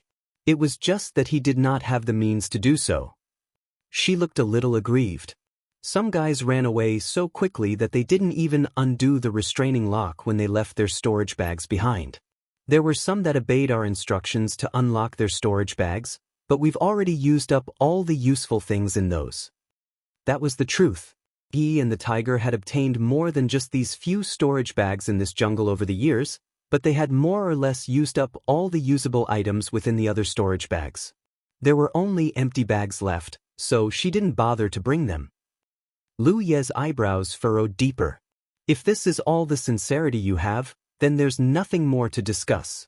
These items are not enough to buy your lives. How can that be? She was close to tears, deeply regretting provoking Lu Yi in the first place. The main reason was that she never imagined he would be different from the other cultivators they had met in the past. All the cultivators that appeared in this area were not very powerful. They mostly consisted of rogue cultivators or the disciples of small sects because this place was considered the edge of the Spirit Creek battlefield. When these cultivators encountered a spirit beast that could speak the human language, those with the slightest bit of common sense would be horrified and terrified. That was because a spirit beast that could speak the human language was not something they could afford to provoke. Unfortunately, Lu Yi had no common sense. He did not know what it meant for a spirit beast to speak the human language. Without that preconceived notion, he only believed in his own judgment. Chapter 35. The Barrier-Penetrating Fruit. In retrospect, Yi and the tiger had never shown any intention to attack Lu Yi from the beginning. Rather, Lu Yi was the one who initiated the fight. It could even be said that the only reason they came looking for him was that he had trespassed on the tiger's territory and killed too many beasts. They probably only wanted to chase him away from this place and obtain some benefits from him while they were at it. If he had even the slightest bit of common sense, their plan would have succeeded in all likelihood. Unfortunately for them, things did not develop as they expected. They ended up in a situation where not only did they fail in their original mission, but also suffered an additional loss instead. Moreover, they were stuck inside the cave with him blocking their escape. It was a dilemma indeed. On the other hand, it wasn't as though Lu Yi himself wanted a fight to the death with the tiger. Eating the tiger's flesh might be beneficial to him, but the battle was simply not worth the effort if the price he had to pay was too great. It was just that he had wasted one fiery snake talisman paper. He also received an injury on his chest. Hence, he wanted to obtain some compensation from the other party. These storage bags did not satisfy him. They were locked. Who knew what was inside them? Besides, low-leveled cultivators rarely had anything good inside their storage bags. Not everybody was as wealthy as him after all. You can bring these storage bags to Green Cloud City and ask somebody there to help you open them. I'm sure there will be good stuff inside them, he anxiously said. Green Cloud City? He frowned. That's the city where all the rogue cultivators gather.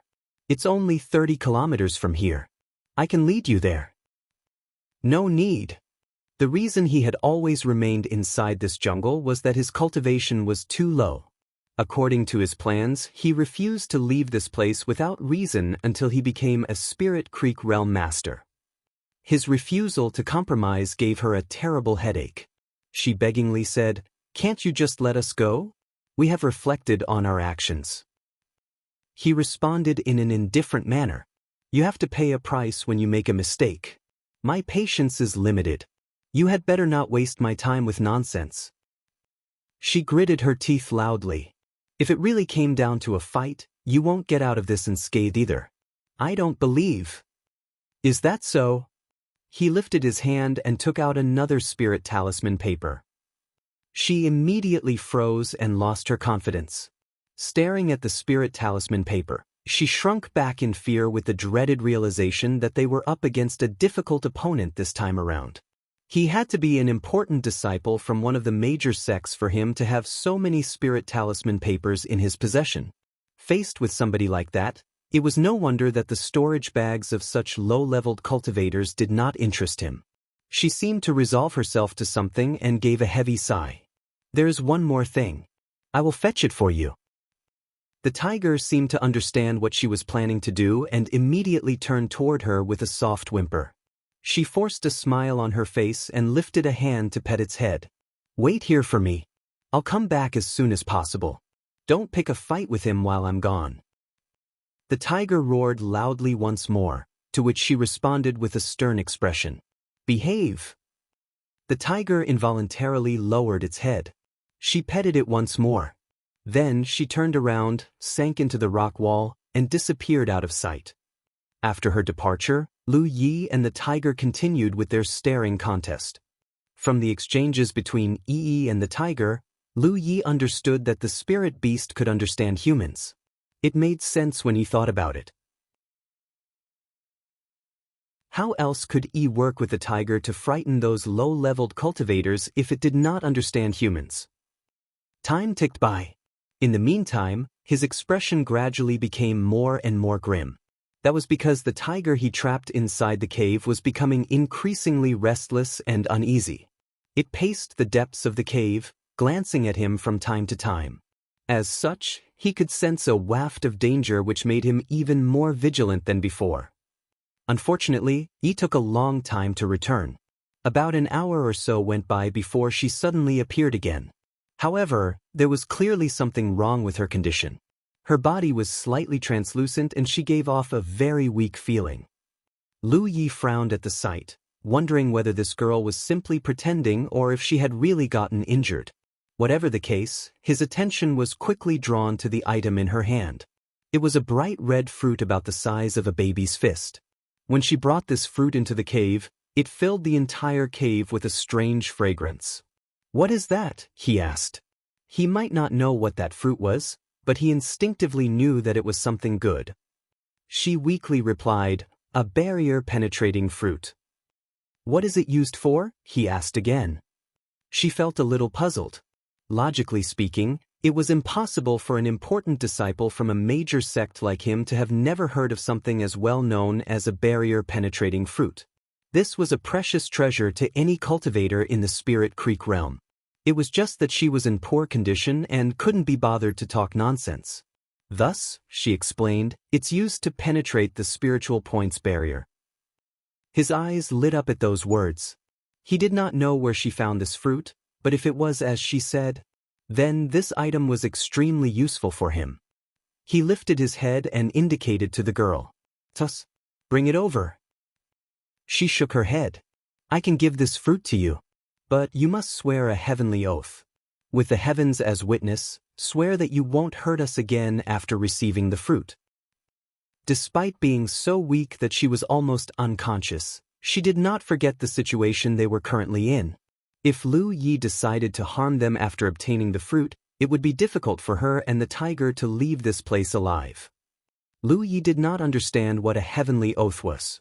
However, he had heard about respectfully requesting the heavens to bear witness once before.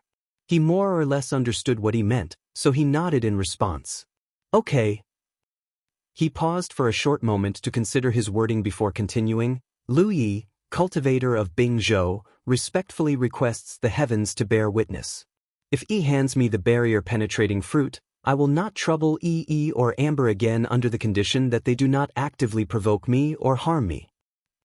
He originally thought that it was just a simple oath. To his surprise, an invisible and mysterious force came roaring down from the skies the moment the words left his mouth and poured into the battlefield imprint on the back of his hand. That force did not hurt him in any way, but it gave him the strange feeling that it would not end well for him if he violated the oath he just made. This discovery made his heart go cold for a moment. He instantly understood that the oaths in this world were not mere words or casual talk, especially when it came to the heavenly oath which was witnessed by the heavens. After he made the heavenly oath, Yi let out a breath of relief. She floated over to him and handed the barrier-penetrating fruit in her hand to him. Are you injured? He took the barrier-penetrating fruit and looked at her. Yes. She nodded. Turning around, she called out to Amber. Amber, let's go. As the sturdy and muscular Amber slowly walked forward, Lu Yi gripped the spirit talisman paper tightly and retreated out of the cave. A short while later, Amber walked out of the cave. He plunged into Amber's body and vanished out of sight. Turning around, the tiger roared at Lu Yi. Afterward, it disappeared into the jungle and out of sight in a few strides. Looking in the direction the tiger had disappeared, Lu Yi pondered for a moment and slowly shook his head. The entire experience he went through this half a day had been very weird to him. Fortunately, the end results were not too bad. He looked at the barrier-penetrating fruit in his hands and his expression became excited. If this thing works like how Yi said, then the time for breaking through to the Spirit Creek realm is just right before my eyes. Chapter 36. What a cute rabbit. Lu Yi was in no hurry to take the barrier-penetrating fruit. He did not know whether it was real or fake, so he did not dare to rashly consume it.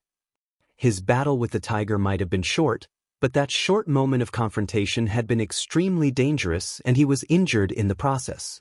He had been in a standoff against the tiger just now, so he had not had the time to check on his injuries.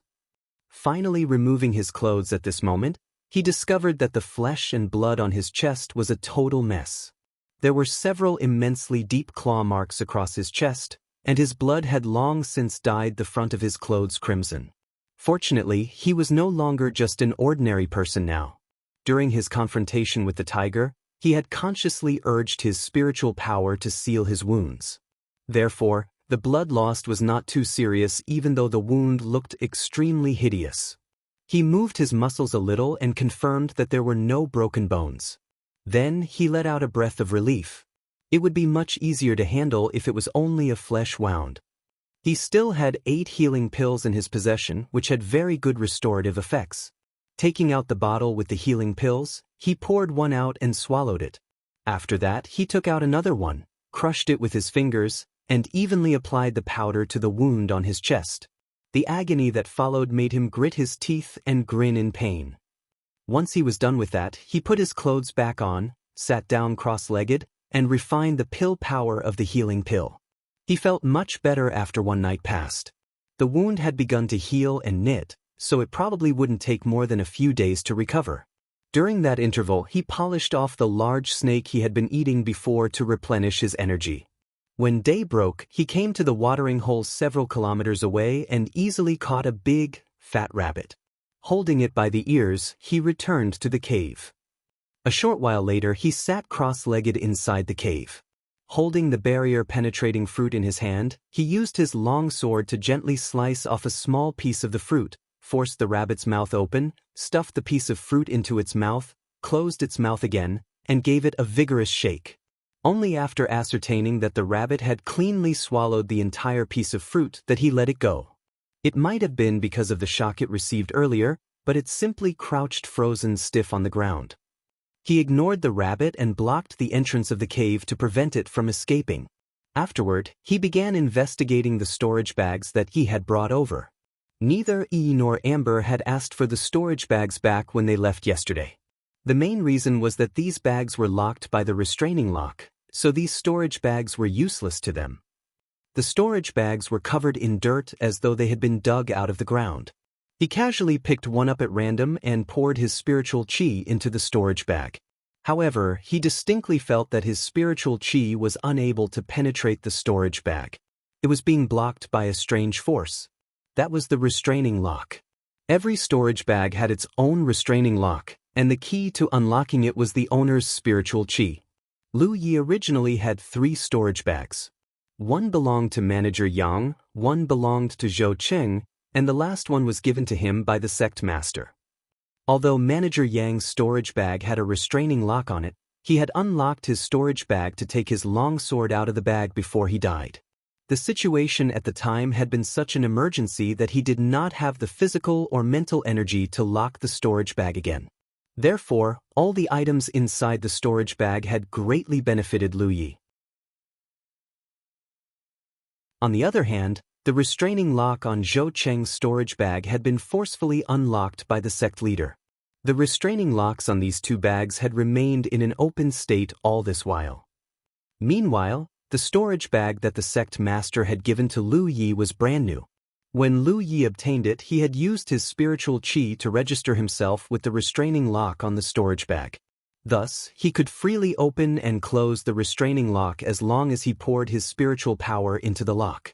Even if he accidentally lost his storage bag and other people got their hands on it, they would not be able to open it easily unless they had some special way to unlock the restraining lock. Needless to say, he had no special way to unlock the restraining lock. He was simply giving it a try out of boredom. His spiritual power slowly flowed into the storage bag. Feeling the existence of the restraining lock, he repeatedly stimulated his spiritual power and used it to ram against the restraining lock. On his third attempt, he felt the restraining lock vanished without a trace all of a sudden.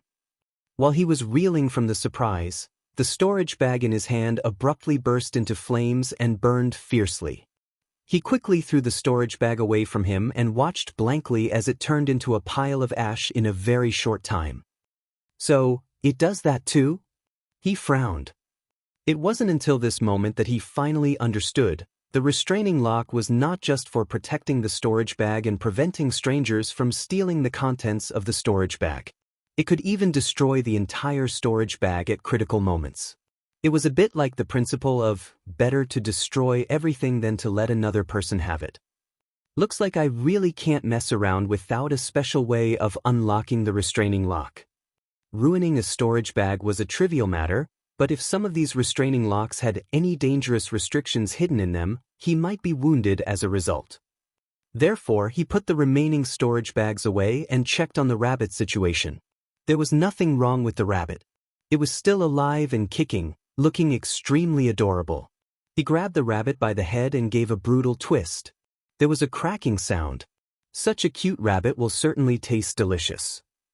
He had confirmed that the barrier-penetrating fruit was not poisonous even if it did not have the properties to break through his barrier. Therefore, it totally put his mind at ease.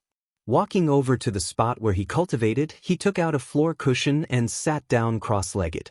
Then, he took out the barrier-penetrating fruit and bit into it.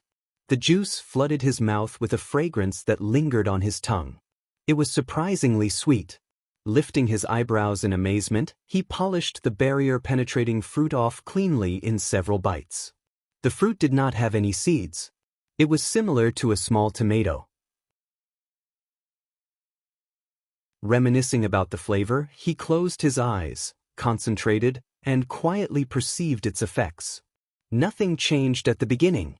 However, he soon felt a current of heat in his lower abdomen. The feeling was similar to when he consumed the spirit pills while cultivating. The difference was that the pill power of the spirit pill would transform into spiritual power or vitality whenever he took the spirit pills.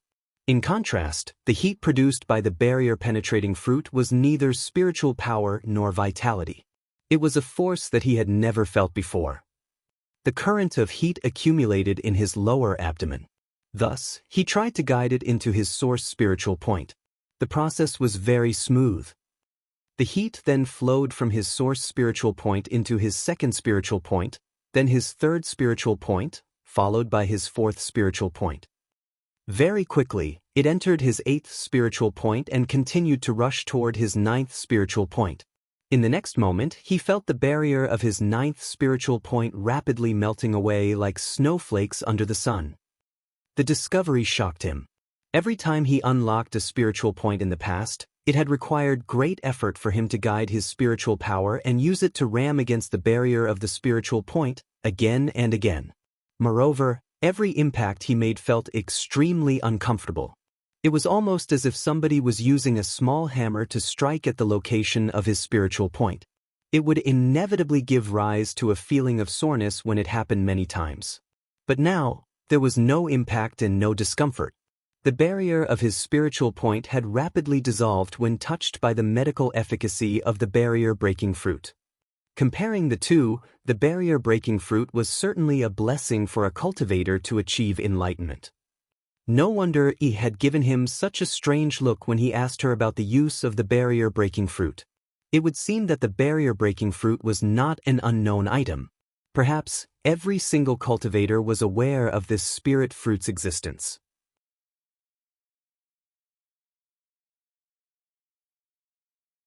Chapter 37, 9 Spiritual Points Connect, and Spiritual Power Turns into a Stream. The entire process didn't take longer than several dozen seconds. When the barrier on Lu Ye's 9th spiritual point fell apart, his spiritual power that had been blocked out all this time began gurgling into it. At this point, he only needed to penetrate his 9th spiritual point with his spiritual power and allow his spiritual power to form a microcosmic orbit inside his body to break through to the Spirit Creek realm. That was the ultimate goal of all of his hard work for the past month. However, he discovered that there was still a lot of the barrier-penetrating fruit's medical efficacies remaining even though quite a lot had been consumed. If he left that energy alone, the remaining medical efficacies would be wasted. That would be the barest minimum. Who knew what possible side effects it might have on his cultivation in the future? This fruit was definitely not something that could be obtained easily. It would be a pity to just let the effects go to waste. Therefore, he only hesitated for a moment before he began stimulating his spiritual power again to try and locate his 10th spiritual point. The sect master had only helped him locate his spiritual points up until his 9th spiritual point previously. That was because the sect master believed that it would take him at least 2 to 3 years to cultivate to the level of a first-order Spirit Creek realm with his talent of only 1 leaf, even if he had a sufficient supply of spirit pills. The sect master was not looking down on him. It was just that his level of talent was too low, so the efficiency of cultivating was very poor. The sect master simply never imagined that he would be able to unlock his spiritual points all the way to the 9th within the short span of a month. Furthermore, this situation was only due to a lack of spirit pills.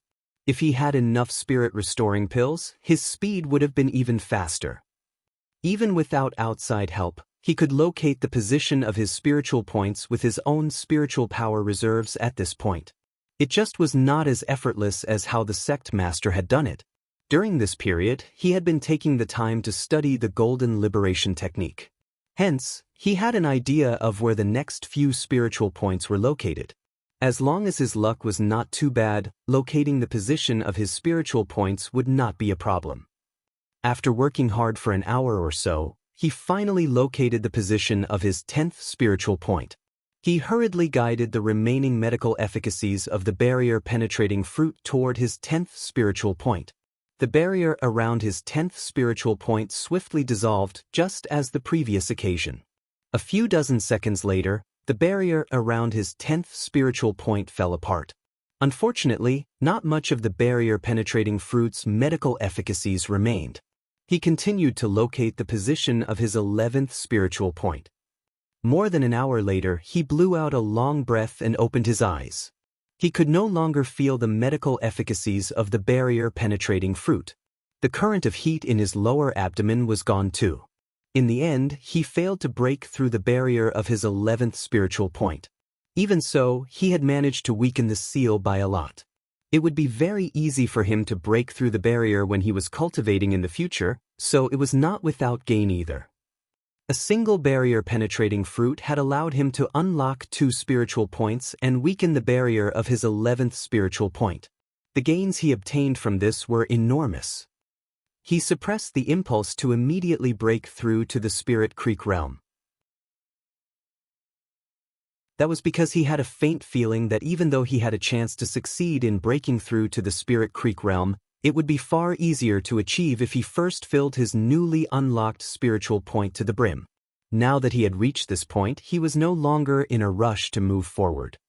Walking over to the side, he peeled and cleaned the dead rabbit, lit a fire, and feasted on the rabbit meat. Over the course of the next few days, he hunted the nearby beasts on a massive scale.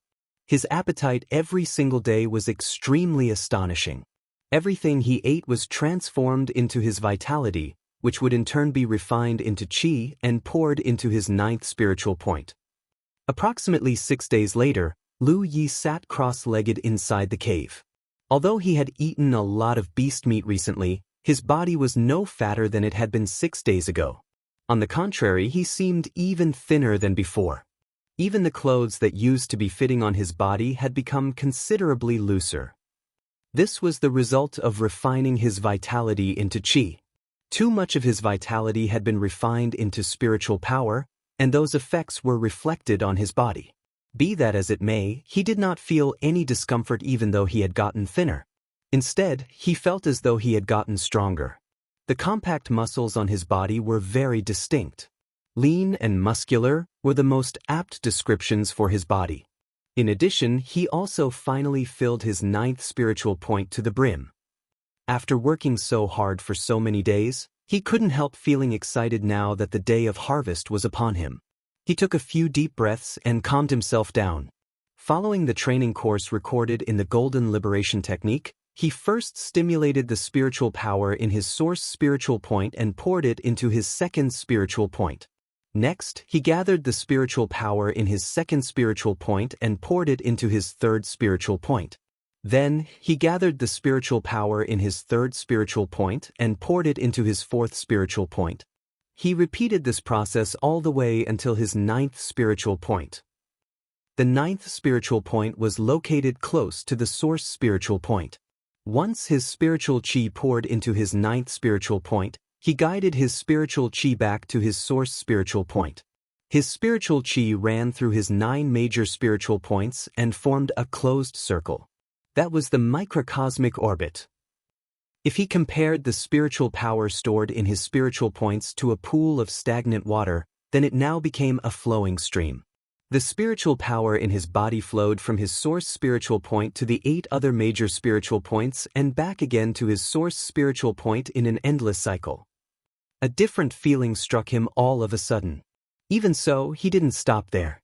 He continued to guide his spiritual power and unceasingly executed the microcosmic orbit in an endless cycle. The speed of his spiritual power flowing through his 9 major spiritual points became faster and faster. It kept increasing until it reached a certain limit. At that moment, a buzzing sounded in his ears and his vision went as white as snow even though his eyes were closed. Immediately following that, the blankness retreated. His hearing and vision cleared up, and his entire being was filled with a sense of invigorating exhilaration. A wave of chi visible to the naked eye suddenly spread out in all directions with him as the center, causing sand and stone to fly about inside the cave. He had broken through to the Spirit Creek realm. He did not open his eyes in a hurry. Instead, he quietly perceived his current condition. He was no longer guiding the flow of his spiritual power at this moment, but his spiritual power continued to flow through his 9 major spiritual points.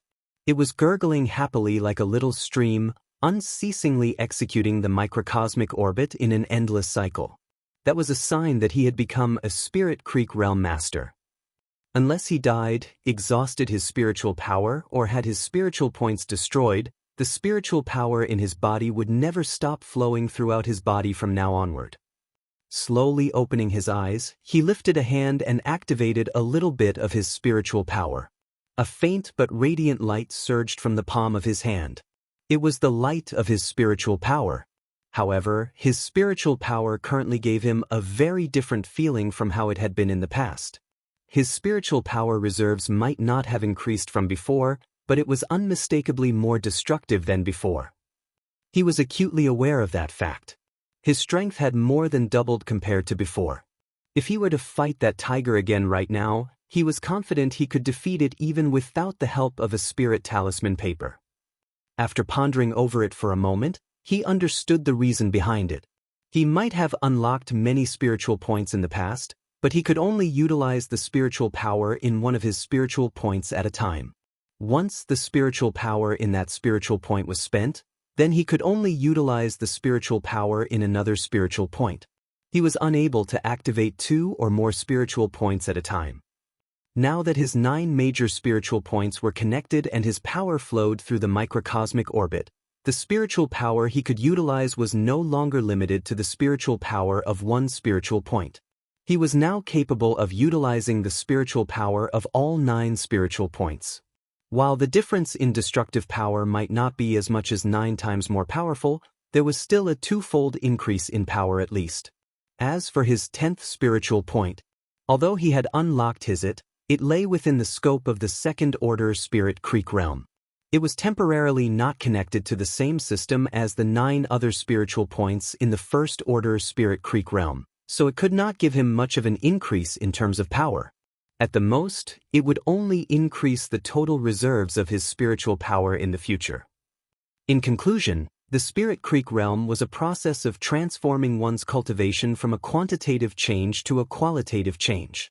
Once a person unlocked enough spiritual points and allowed their spiritual power to penetrate these spiritual points and activate the microcosmic orbit, their strength would increase in huge leaps and bounds. Prior to this change, the largest effect of achieving enlightenment was increasing their spiritual power reserves. It would not directly increase their strength. That was basic common sense in cultivation. Every cultivator would have a senior teaching them in the beginning stages of their cultivation. Unfortunately, Lu Yi had been stranded in the Spirit Creek battlefield without any support. There was nobody who could teach him all of this. Thus, he could only rely on himself to explore and gain insight into these matters.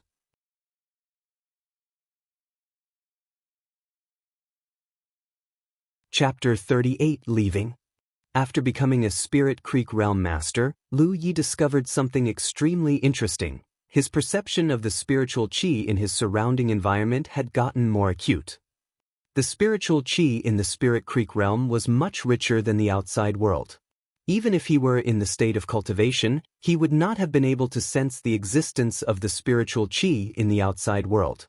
But in this place, he basically only needed to calm his mind to sense the spiritual qi in his surroundings. Now that his 9 spiritual points had turned into a stream, he realized that he could distinctly perceive the spiritual qi in the world around him just by focusing slightly.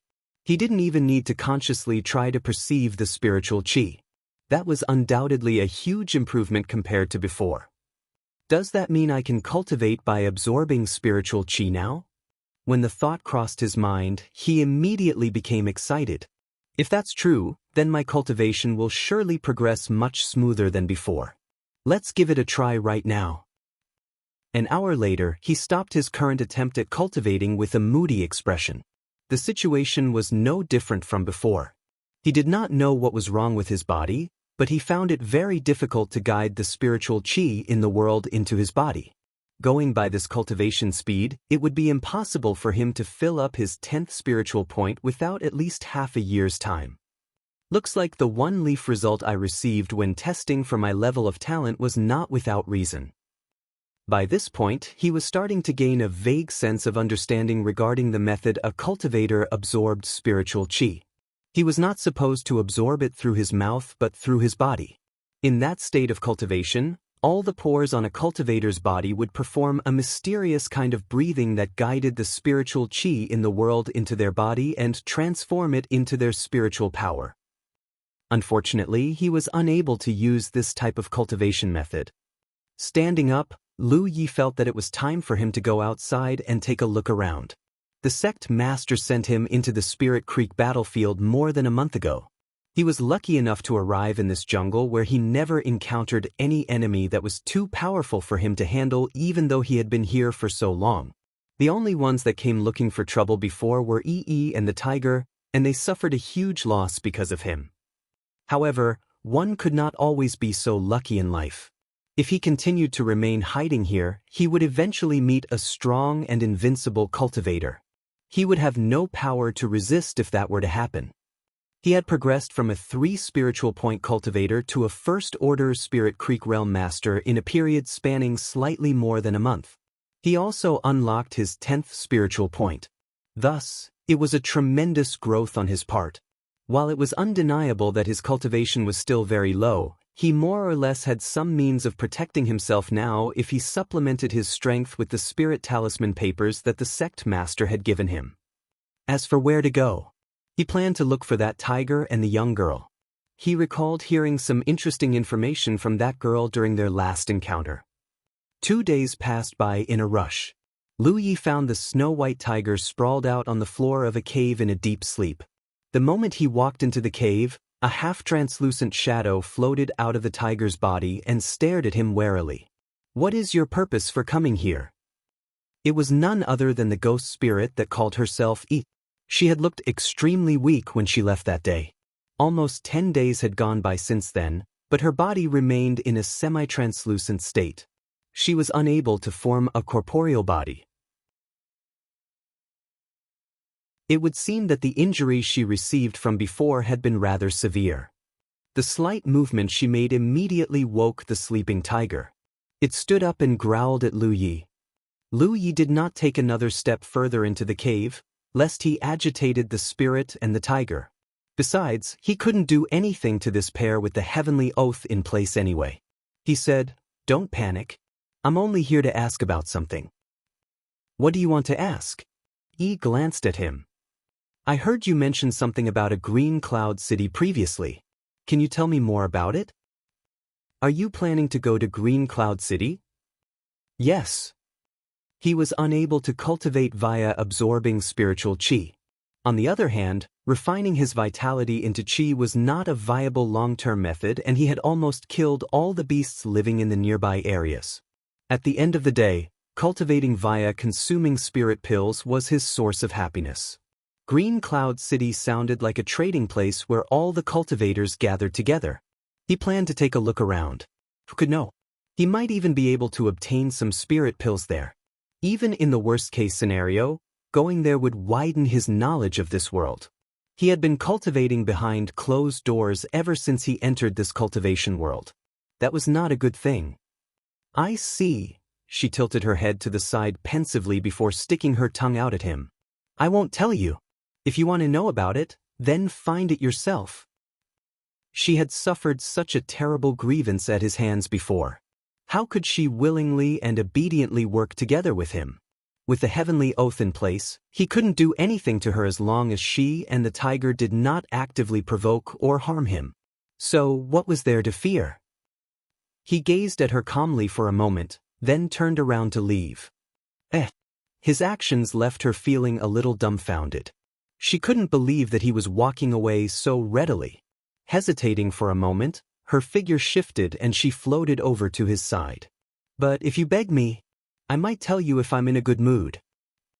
He glanced at her, getting a full taste of how bad her personality was. "Come on. Hurry up and beg me. If you don't, then I won't tell you." "What about?"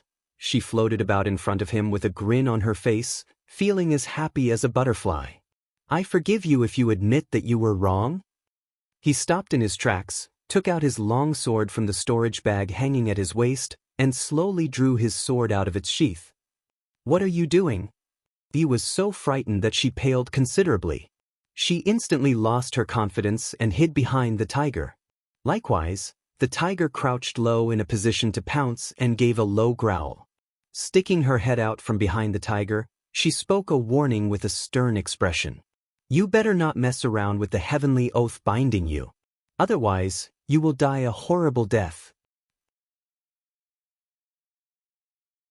Lu Yi ignored her, simply pointing his sword at the void in front of him. Pouring his spiritual power into the sword, the long sword flashed with a stream of light. He murmured softly under his breath, "I've decided." "What did you decide on?" She was utterly baffled by his words and actions. "From today onward, I'm going to kill 10 beasts a day. I'm going to continue until not a single beast exists in this area." He spoke in a sonorous tone. After saying that, he rubbed his stomach. "I'm hungry." Asterisk clink. Asterisk his sword slid back into its sheath and he strode forward. She was taken aback by his words for a moment. Then, her expression became bitter. Meanwhile, the tiger turned to look at her and rolled its eyes in a human-like manner. "Wait, senior brother." She chased after his leaving figure while shouting at him. 15 minutes later, Lu Yi studied the map that was drawn on the ground like a bunch of squiggly lines. He was pointing out the directions to him in front of him. "This is Green Cloud Mountain. Green Cloud City is located right at the foot of this mountain. We are here right now. Head east from this place. You will come to a small river after 10 kilometers. Cross the river and you will arrive at a rocky forest after 5 kilometers. Proceed another 10 to 15 kilometers and you will arrive at Green Cloud City." He scowled so deeply that furrows appeared on his forehead. He impatiently snapped, "Just point me in the direction I have to go." Don't tell me words like north, south, east, or west. This way. She decisively reached out and pointed in a certain direction.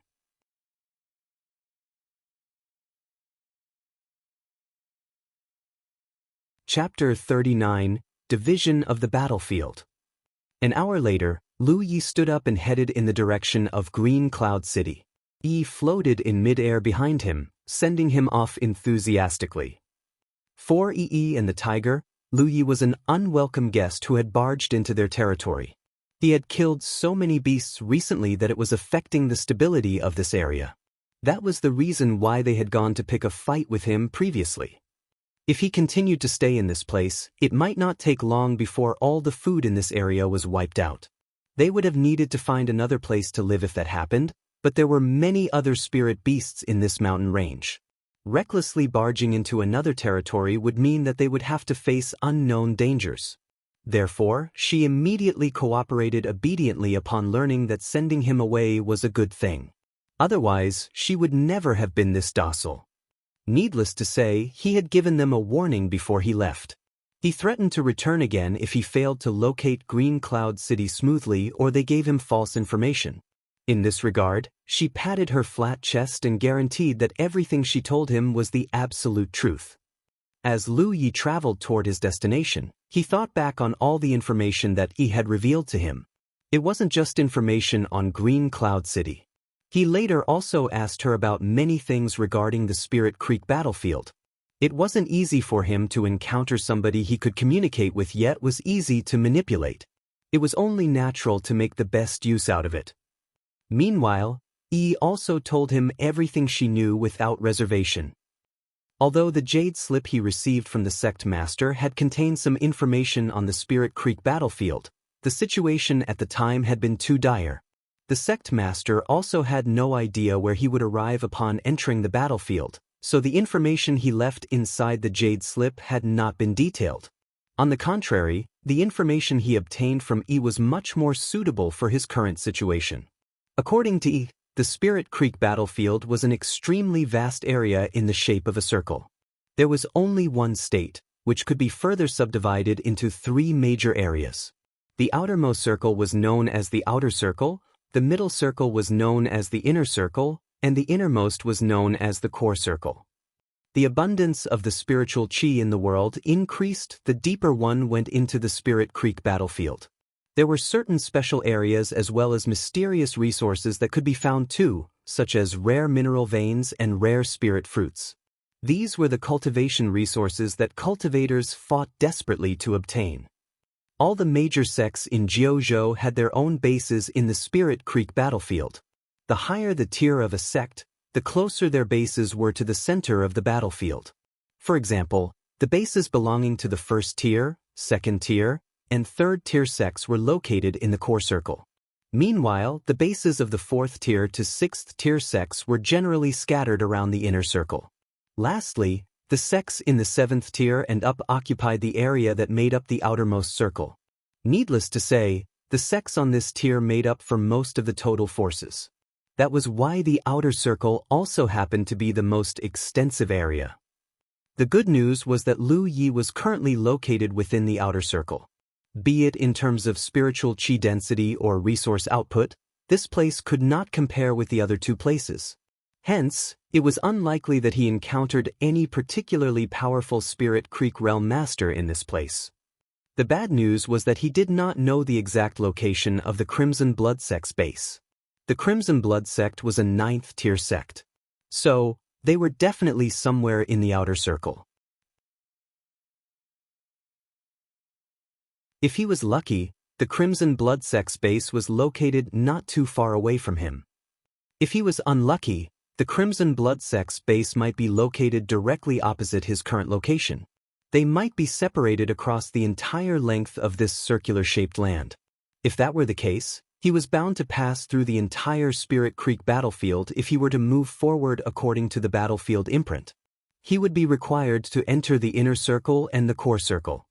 He just barely had enough strength to protect himself in the outer circle as a first-order Spirit Creek realm master. As such, he would surely face a disastrous ending if he had to enter the inner circle and the core circle. There would surely be as many powerful Spirit Creek Realm masters in those areas as there were clouds in the sky. Hence, the best solution was to take a curved path and travel along the outer circle so as to avoid encountering enemies that were too powerful. The two factions in Jianghu, the Grand Sky Coalition and the Thousand Demon Ridge, were in constant conflict with each other. Many sects had risen and fallen in this war. It could be said that all the cultivators in Jianghu grew up amidst the flames of war and devastation. Basically, the disciples of every sect, regardless of the faction they came from, would be thrown into the Spirit Creek battlefield to hone and train themselves once they reached the Spirit Creek realm. Even so, the gap in power between a First-Order Spirit Creek Realm Master and a Ninth-Order Spirit Creek Realm was simply too great. Even those disciples of the first-tier sects did not have much of an advantage when their cultivation was still low.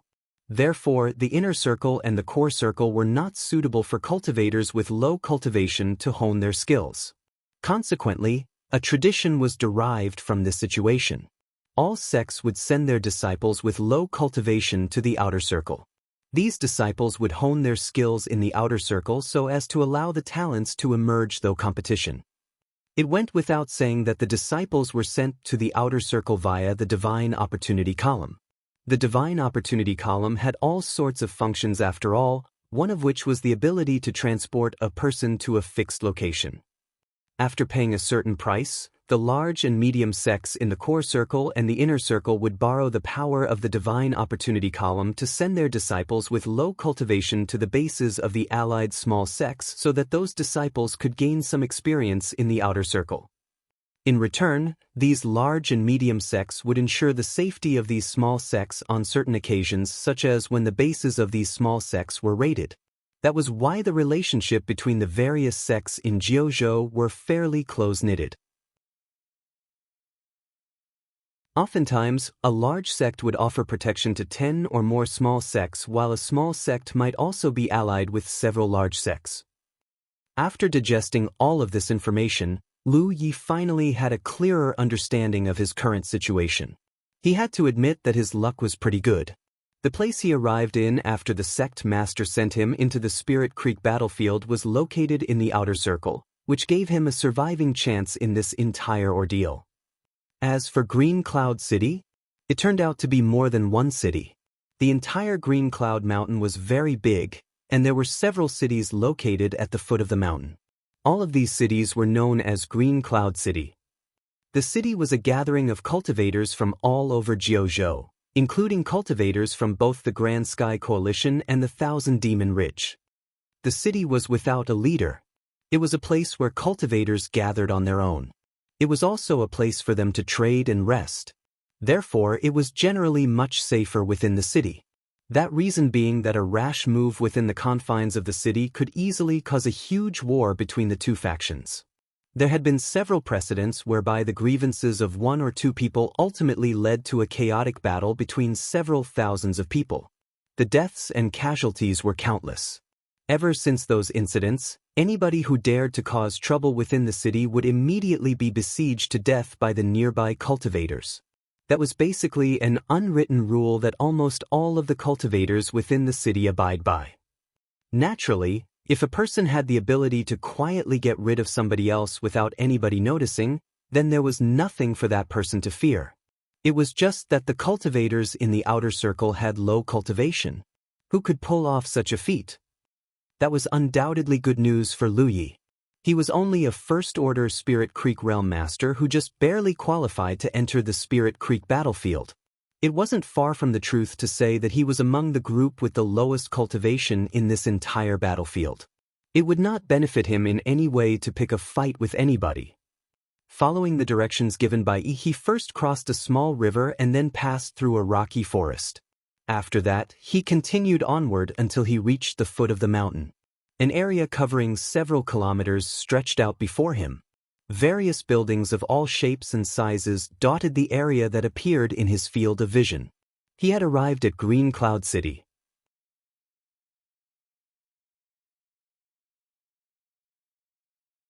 Chapter 40, Green Cloud City and the Local Wealthy Man. There were no fixed entrances or exits in Green Cloud City. Lu Yi came down from Green Cloud Mountain, joined the stream of people going in and out of the city, and naturally blended into the crowd. The hustle and bustle of the city washed over him. Cultivators brushed past each other as they came and went on these intricate maze-like streets. He could not believe that so many cultivators could gather together in such a tiny city. After all, he had not even seen a single person on Green Cloud Mountain before. No, I did see a half-person. It was not that strange when he thought about it. No matter the sect, the number of cultivators at the bottom rank would always be the largest. Besides, the outermost part of the Spirit Creek battlefield happened to be where the cultivators at the lowest ranks gathered. He was unable to tell which faction these cultivators belonged to just by looking at their appearances. Nobody would swagger about with information on their origins engraved on their foreheads after all. He couldn't even tell how high or how low the cultivation of these cultivators were. In the beginning, he had found it rather strange. The Grand Sky Coalition and the Thousand Demon Ridge were two opposing factions. Their brains had been turned to mush from the countless wars and conflicts. Both sides regarded each other as sworn enemies. So how were the cultivators from both factions able to coexist peacefully? It wasn't until he arrived at this place that he understood the reason. Everybody had no idea which faction the other belonged to. Therefore, they could only remain alert toward strangers at best. They could not act out rashly even if they were all clustered together. The cultivators who came and went were dressed in all kinds of colorful clothes, which dazzled him. Some of the women cultivators were dressed so lightly that they exposed a lot of their fair skin. It was truly a beautiful sight to enjoy. I never knew that the atmosphere in Jianghu is so open-minded. This assumption was his misunderstanding. Jianghu was a very large world.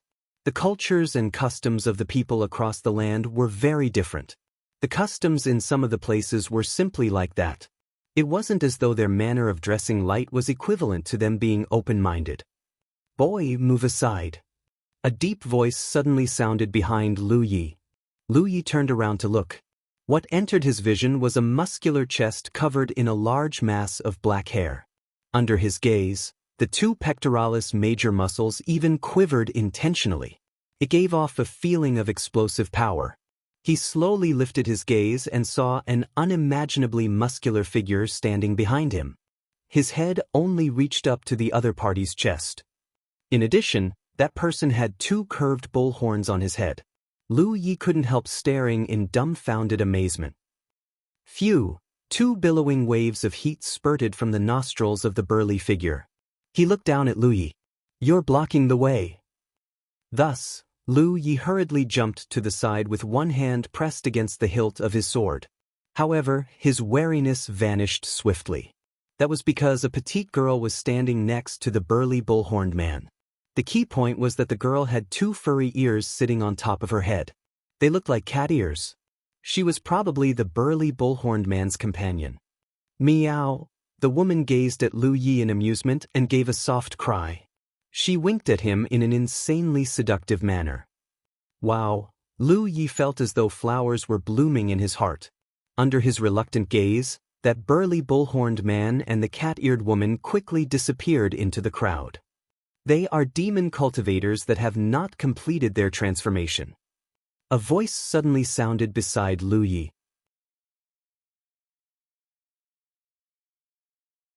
Lu Yi turned to look in the direction of the voice only to see a chubby figure standing beside him.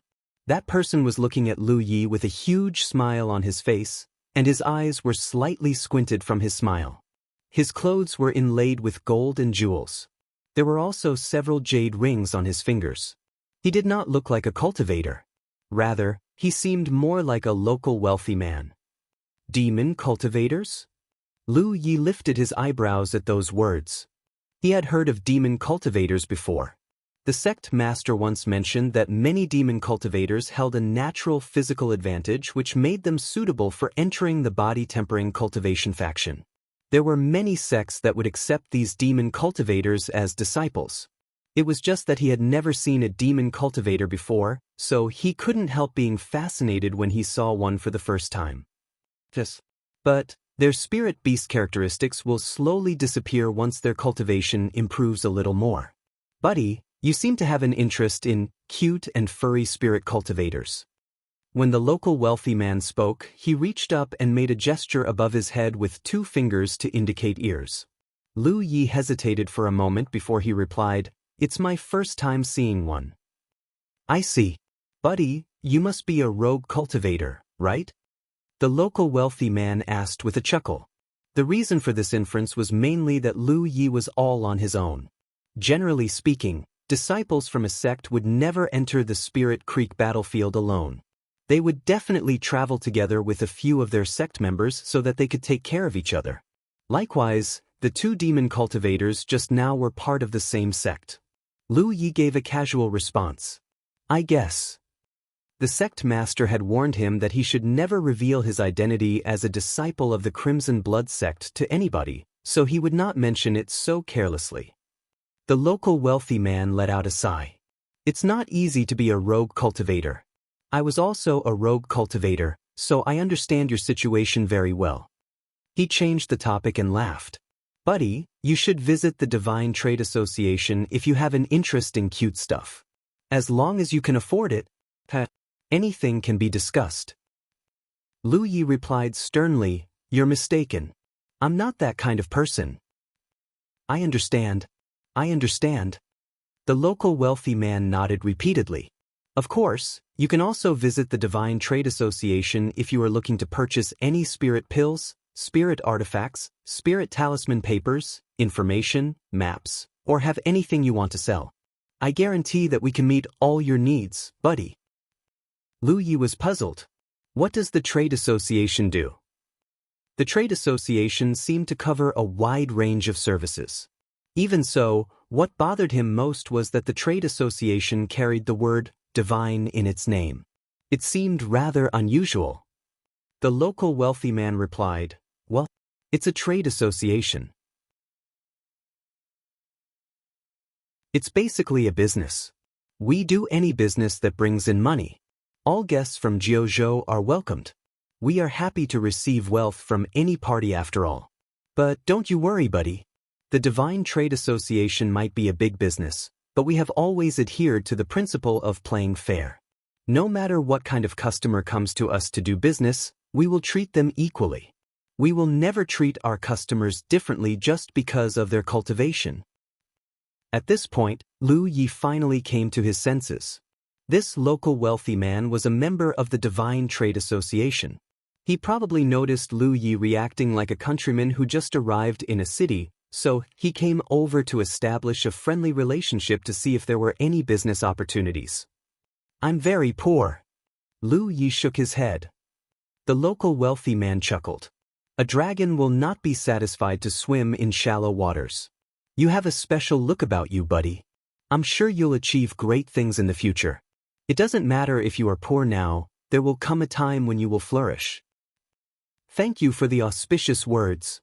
Lu Yi nodded. He did not believe that this person had seen anything about him. If his guess was right, this person would say the same thing to any stranger on the road. Thus, he simply took it as a friendly kindness. "Buddy, if you wish to visit the trade association, you only need to head in this direction. It is the most eye-catching building there." The local wealthy man gave Lu Yi some directions and cupped his fists. "I won't take up any more of your time then." After saying that, he walked away in a carefree manner. After their conversation, Lu Yi became somewhat interested in the Divine Trade Association. It was undeniable that the local wealthy man had struck up a conversation to attract a potential customer, but he had not given Lu Yi any bad feelings from the start until the end. Even when he believed Lu Yi was a rogue cultivator, his manner of speech had been courteous. It was easy for him to leave a good impression on others. "I suppose it won't hurt to go and take a look." Lu Yi did not have the financial resources to buy anything, but he had some things on hand that he could sell. Perhaps he could even exchange them for some spirit pills or something at the Divine Trade Association. Be that as it may, he was in no hurry right now. He had just arrived in this city. It was important for him to familiarize himself with the environment and the atmosphere of the cultivation world.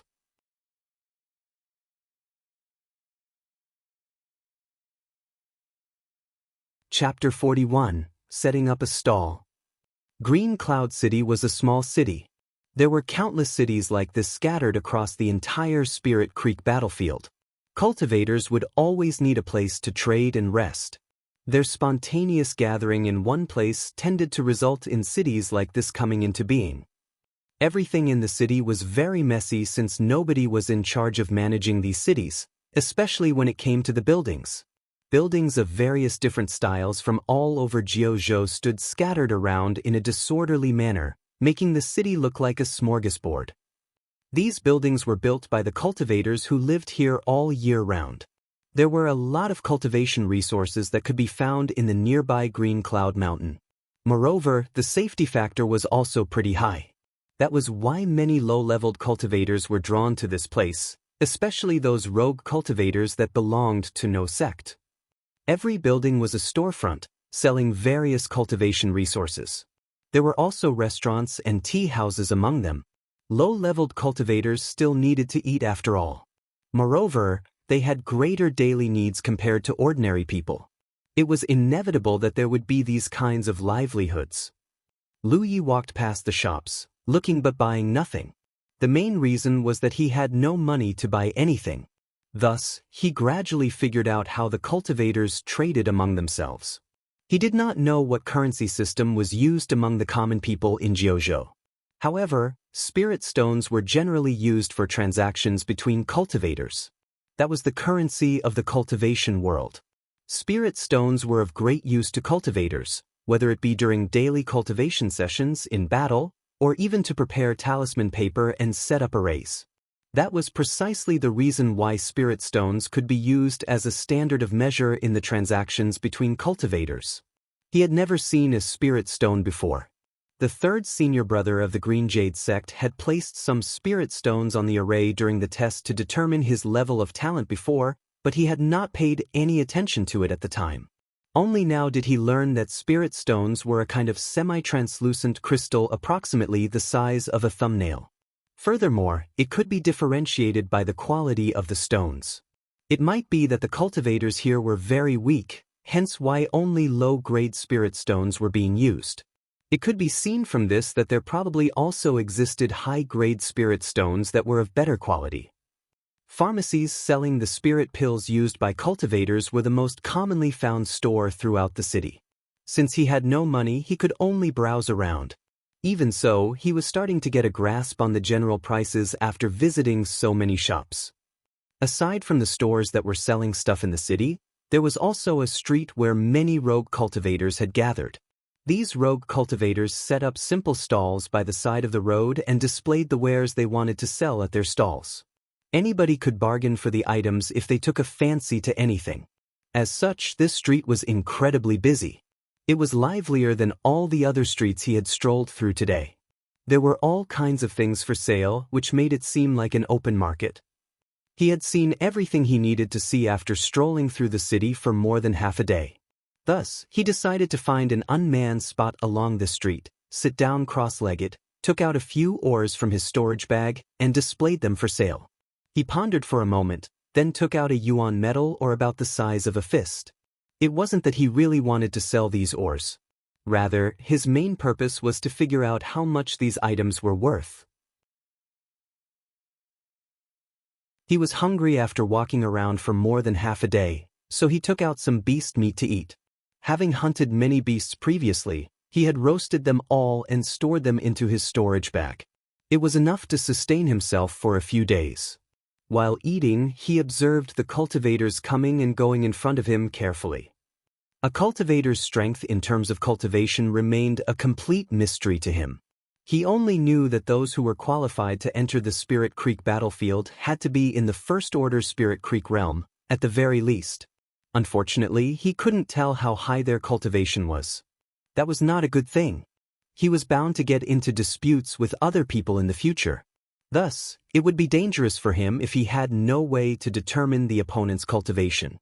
If he happened to encounter a cultivator he could not win against, he might lose his life before he could even try to gauge his opponent's strength. Therefore, he wanted to try and figure out a clue from his observations so that he would have more means of protecting himself in the future. He studied every single cultivator that passed him by extremely carefully but was unable to figure out anything.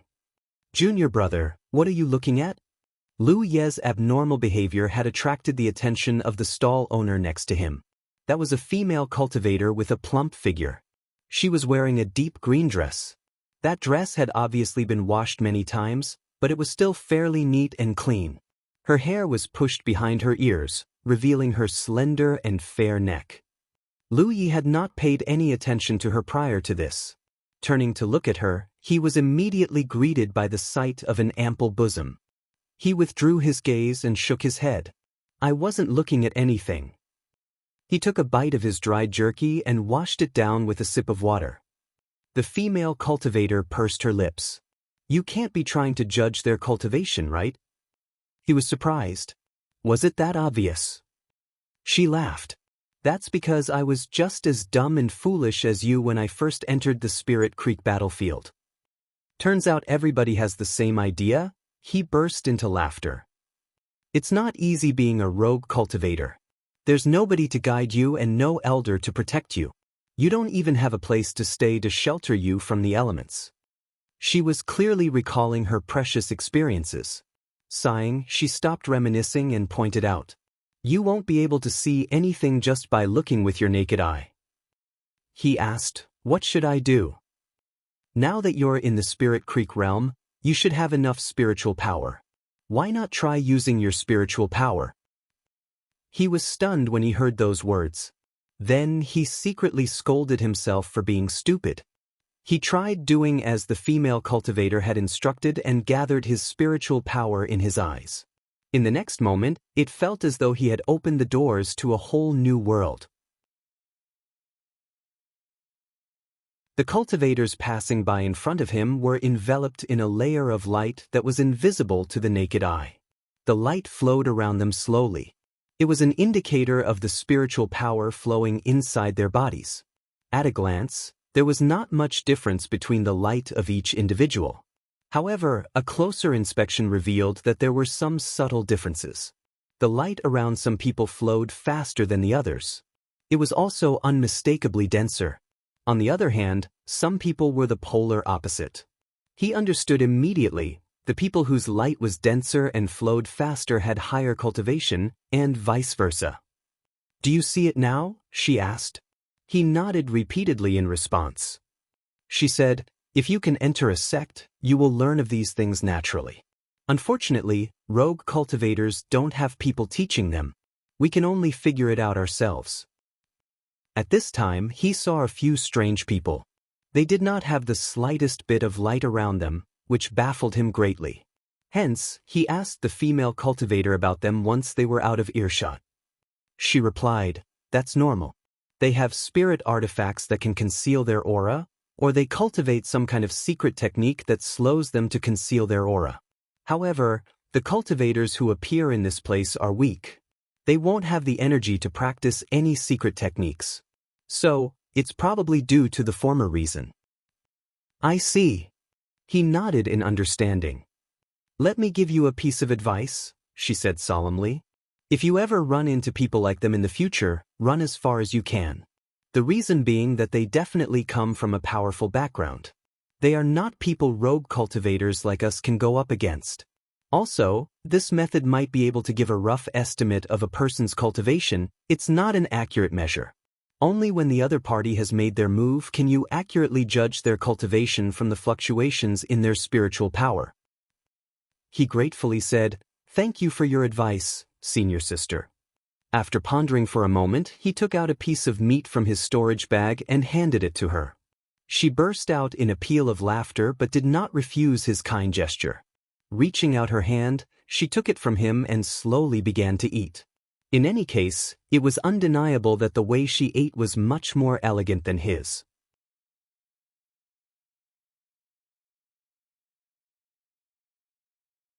Chapter 42, The Divine Trade Association. Lu Yi watched the lights surrounding the bodies of the cultivators coming and going in front of him for a while. Then he studied the light around himself. Using himself as a comparison, he managed to roughly estimate the cultivation of these cultivators. Generally speaking, There were more cultivators in the second-order Spirit Creek realm and the third-order Spirit Creek realm. On the contrary, there were fewer of those in the first-order Spirit Creek realm, and most of them were rogue cultivators. It was said that anybody was eligible to cultivate in the battlefield as long as they could achieve the first-order Spirit Creek realm. Even so, most sects would wait until their disciples were a little stronger before letting their disciples leave the base, under the prerequisite that they had the spare capacity to afford doing so. In that way, their disciples would have a higher chance of survival. On the other hand, rogue cultivators had nobody to rely on. The battlefield might be dangerous, but it was filled with opportunities at every corner. They had to start working as soon as possible if they wanted to live in comfort. That was similar to the disparity between a child from a poor family and a child from a rich family. There were also some in the fourth-order Spirit Creek realm, but their numbers were not large. There were usually only 1 or 2 out of dozens of cultivators. Lu Yi even saw somebody who seemed to be in the fifth-order Spirit Creek realm. That person's perception was very keen. He turned to glare at Lu Yi the moment Lu Yi laid eyes on him. Those scarlet eyes of his looked like a pair of beastly eyes, and they gave off an extremely oppressive feeling that gave Lu Yi chills all over his body. After a series of observations, Lu Yi formed a rough spectrum in his mind. He thought back to Manager Yang and Zhou Cheng, whom he had killed back in the mines. At the time, he only knew that their cultivation was not that great. He did not know their exact cultivation level. Looking at it now, Manager Yang was probably in the third-order Spirit Creek realm. Zhou Cheng, on the other hand, was in the second-order Spirit Creek realm at most. The first had been affected by the Yuan metal force field and could not bring out his spiritual power as a result. The other had been severely injured, which gave Lu Yi an advantage. Both their graves were probably overgrown with weeds by now. Lu Yi did not know if it was merely his imagination. Nevertheless, he had the feeling that the light around his body seemed much clearer than most in the first-order Spirit Creek realm. While he was absorbed in his observations, somebody suddenly crouched down in front of him. That person picked up one of the mineral ores he had placed on display and asked, "How much are you selling this for?" How could he know the market price of this item?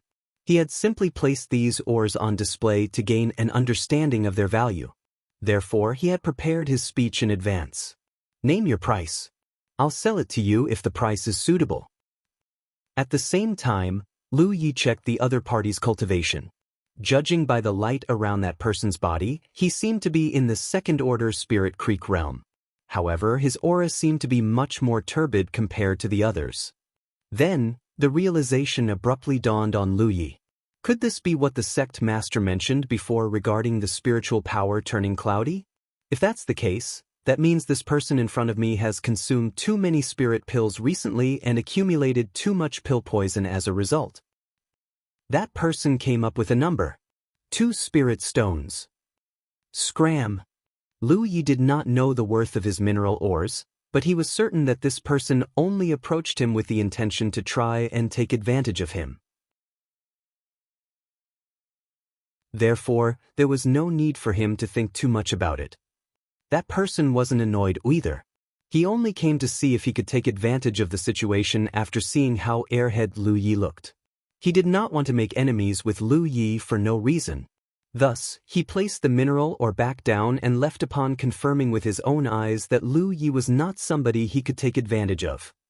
Afterward, a number of people approached Lu Yi in succession to ask about the price. Lu Yi asked all of them to name their price, but there was no successful transaction. What bothered him was that the Yuan metal ore received the most queries. The price offered for the Yuan metal ore was also the highest.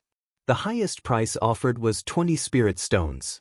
Moreover, it was offered by a cultivator in the fourth-order Spirit Creek realm. Looks like these items are pretty valuable after all.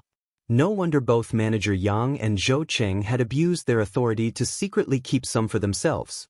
Items of such value are considerably significant assets for cultivators of their level after all. Although Lu Yi did not carry out any transactions, the items sold at the female cultivator's stall next to him kept dwindling. She was selling the herbs that she had harvested from Green Cloud Mountain herself. It was very well received, so it sold out in just half a day. As she packed up her things and prepared to leave, she asked him a question. Are you trying to figure out the value of these mineral ores? She had been watching him for half a day. How could she not have guessed his intentions by now? Yes. He nodded. Do you know the value of these items, senior sister? She shook her head. I don't have much knowledge regarding mineral ores. I don't even recognize these stones of yours, so I don't know how much these are worth. You should head to the Divine Trade Association if you really want to sell them. Their purchase price might be slightly lower than the normal price, but they are generally considered quite fair. The main reason is that the cultivators here are not wealthy. It's not a problem if you are only selling some smaller items. Unfortunately, not many people have the means to purchase that yuan metal or of yours. The price they can offer won't get much higher than that. Lu Yi had also noticed this problem. It was just that he had no real plans to sell his mineral ores in this place. Thus, he readily accepted her good advice after listening to what she said. Thank you for your guidance, senior sister. I wish you the best of luck. The female cultivator smiled gently at Lu Yi. Then she took a few steps and disappeared into the crowd. Not long after the female cultivator, Lu Yi packed up his stall. He did not set up a stall here to sell anything. His main purpose had been to observe the passing cultivators in a more convenient manner and figure out a way to judge their cultivation. Now that he had achieved his purpose under the guidance of that female cultivator, there was no need for him to waste his time here any longer. 15 minutes later, he stood outside a huge circular building and looked up. A building like this definitely stood out as an eye-catching symbol amidst the chaotic and disordered structure of the city. This was the Divine Trade Association. Just the building itself revealed its deep heritage and extensive financial resources. The trade association's plaque hung above the main door. The open doors looked like the mouth of a beast with countless cultivators coming and going through those doors.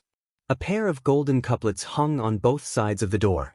The words, "All customers from Jianghu are welcomed," were written on the left, and the words, "Happy to accept all kinds of wealth," were written on the right. Meanwhile, a horizontal scroll with the words, "A home away from home," hung between the two couplets. He followed the moving crowd and entered the hall. Strangely, the hall was extremely quiet even though many cultivators came and went through the doors. A good-looking and slim-bodied female cultivator immediately walked up to him and gave a polite bow in greeting. "Hello, senior brother."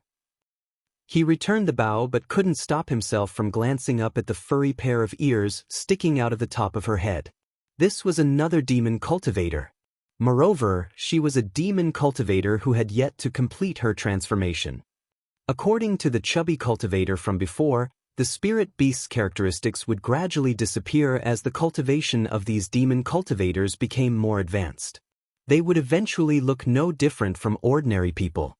Therefore, it wasn't surprising to see many demon cultivators sporting the characteristics of spirit beasts in this place, since the cultivators here did not have very high cultivation.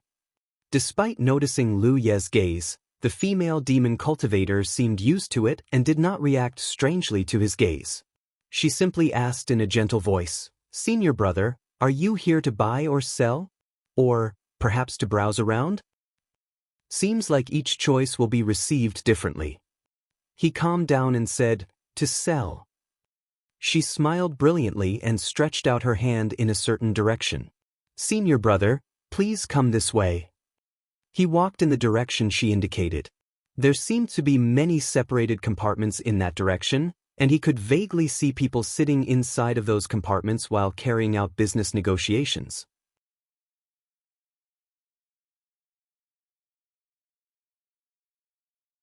Chapter 43, Making a Sale?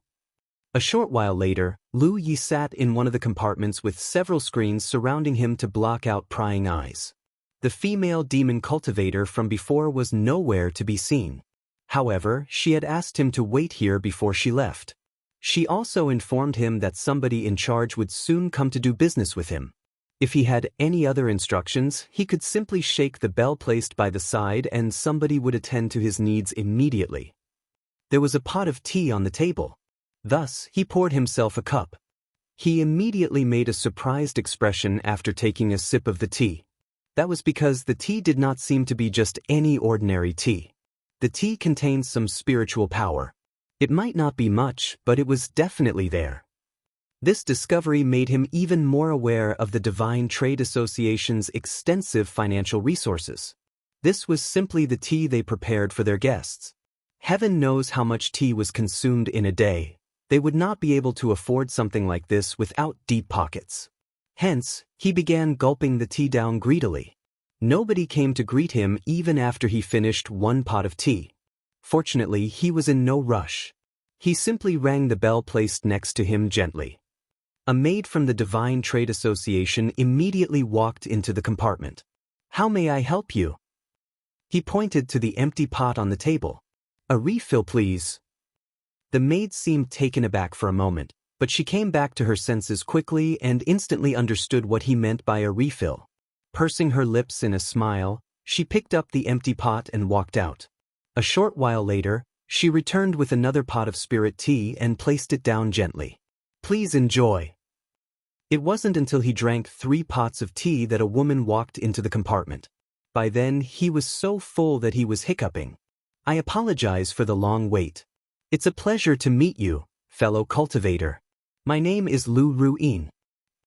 A faint but lingering fragrance immediately tickled his nose. Then, he looked at the woman who had just walked in. She was dressed very lightly, exposing a great deal of snow-white skin. Combined with her soft and smooth voice, the atmosphere in the tiny compartment immediately became somewhat ambiguous. "It's fine." He nodded at her. The woman named Lu Ruin pulled out a chair opposite him and sat down. After that, she picked up the teapot and personally poured a cup of tea for him. Her body leaned forward greatly, revealing the seductive arcing outline of her entire back. The snow-white bosom that peeked out from her open neckline jiggled slightly with the movement, causing him to feel dizzy from the sight.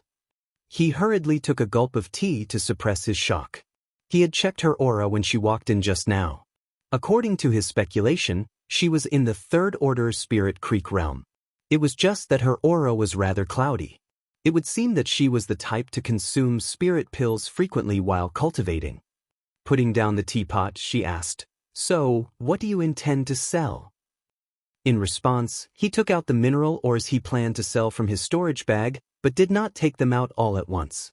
It was his first time engaging with the Divine Trade Association, and he was not yet familiar with the business ethics of this trade association. What he brought out were the mineral ores he had put on display at his stall previously. Various mineral ores were placed in front of her. She randomly picked one up and studied it for a moment before nodding slightly. "This piece of scarlet eye iron is of a good quality. It's a pity it's slightly on the smaller side. It could have been refined into a long sword if it were just a little bigger." Her eyes lit up when she picked up the second piece of ore. "This star moonstone is amazing. It has very few impurities." Afterward, she picked up the third piece of ore. Lu Yi learned what it meant by professionalism when he watched her. This woman named Lu Ruin was extremely familiar with all of the mineral ores he had placed in front of her. All her comments were to the point, even though he didn't understand much of what she said. Finally, she picked up the yuan metal ore with a smile lifting the corner of her lips. "This is rarely seen in the outer circle of the battlefield. It will fetch a good price." She placed the yuan metal ore down and looked straight at him.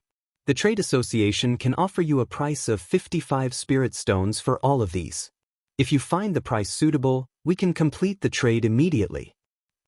Thanks to the results from his observations at the market earlier, he roughly understood the purchasing power of 55 spirit stones. Besides, the price was within his expected range. Many people had offered him a price with the intention of taking advantage of him when he set up his stall previously. Nevertheless, he had gotten a general idea of the estimated value of his mineral ores from their offers. It could be said that his estimation was not too far off from the offer Lu Ruin had given him. He furrowed his eyebrows slightly. "It's a little low." She laughed. "It's only natural for the price to be slightly lower than if you peddled them off separately on your own. But it saves you a lot of time and effort, right? Moreover, the trade association is a big business with many mouths to feed. You have to give us a little room to make a profit. Up the price a little more. She lifted a hand and rubbed her temples as though she was experiencing a headache. However, her outstandingly good looks made her look even more charming instead. All right then. Since you are so sincere in making this sale, I will add 4 more spirit stones. But you must not try to bargain any further. Otherwise, I will need to pay out of my own pocket just to facilitate this business transaction. She looked at him with a pitiful expression, acting as though she had been bullied or something. It stood to reason that he did not believe her.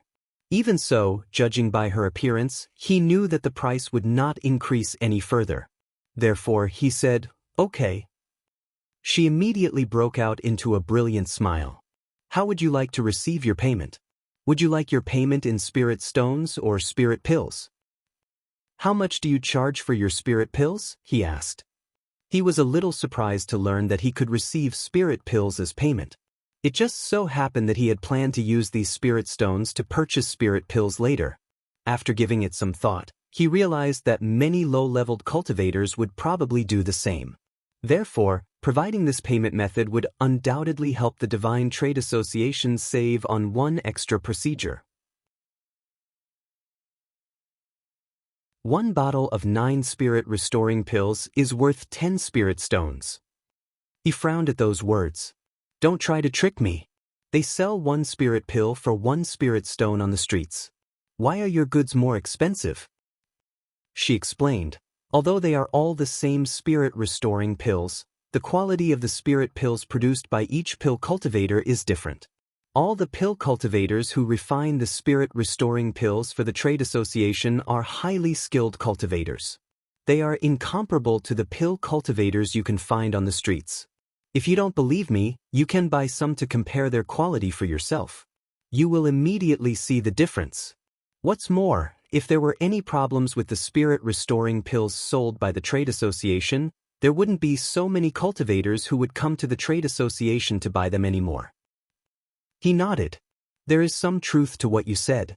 All right then, please give me 5 bottles of spirit pills and give me the remaining payment in spirit stones." "Okay." She nodded and got up. "Please wait for a moment." She turned around with a twist of her waist and left the compartment. Returning a short while later, she placed 5 bottles and 4 spirit stones in front of him. "These are your goods." Upon receiving both his money and his goods, he put them away into his storage bag. Before he could stand up, she spoke up suddenly. "It's getting late. Do you have a place to stay for the night?" When she asked that question, he abruptly realized something. There was no accommodation similar to inns in this city. At least, he had not seen any. Seeing the expression on his face, she immediately understood what he was thinking about. She said, "The 3rd floor and above of the trade association serves as an inn. It only costs 1 spirit stone per night. It is guaranteed that you won't be disturbed at all, whether you want to rest or cultivate. Also," she leaned close to his ear and whispered, "we can also satisfy you if you have other needs. You only need to inform the person in charge there." "I'm not that kind of person," he replied sternly. At the same time, he was secretly shocked. The Divine Trade Association really does carry out all kinds of business. Having met many people like him before, she simply pretended not to have heard him. She seductively murmured, "I finish work at 11 p.m. If you would like for me to service you, you only need to inform somebody in charge to call for me when I finish work." He was feeling a little exasperated. "I'm not that kind of person." A short while later, Lu Ruyin watched Lu Ye's departing figure. The smile on her face vanished and she angrily muttered, "Stingy man." Under general circumstances, a cultivator would give a small reward of 1 or 2 spirit stones if they successfully carried out a large transaction. Especially after Lu Ruyin had increased the purchase price for Lu Yi. That was an unwritten rule. Unfortunately, it was Lu Ye's first time doing business here. It was only natural that he did not know he had to give a reward.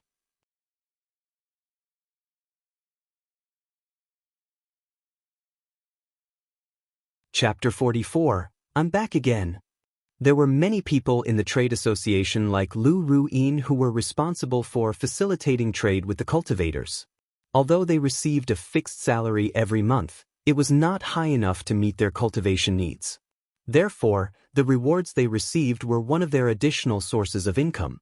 Needless to say, the willingness to use their bodies to serve customers like how Lu Ruyin offered was also a kind of additional source of income. Most of the workers in the trade association used to be rogue cultivators.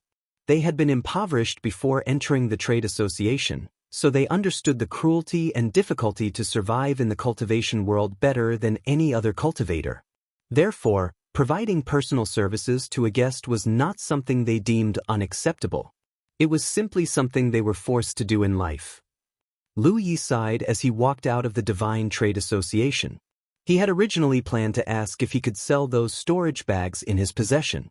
However, Lu Ruyin's actions flustered him so badly that he had forgotten about it. It wasn't good to return immediately, so he could only wait until next time.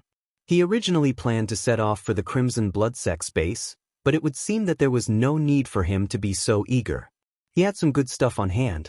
It would only be right to digest them fully and transform them into his cultivation. The higher his cultivation, the safer his journey after all. As for staying at the Divine Trade Association, he didn't even bother to consider the option since he was currently strapped for cash. While the price of 1 spirit stone per night did not sound high, it would turn into a huge expense if he stayed there for many days. He still had 4 spirit stones in his possession. Relying on his memory during the day, he came to a spirit pill shop and spent 2 spirit stones to purchase 2 spirit restoring pills. Afterward, he returned to the street where he had set up his stall during the day.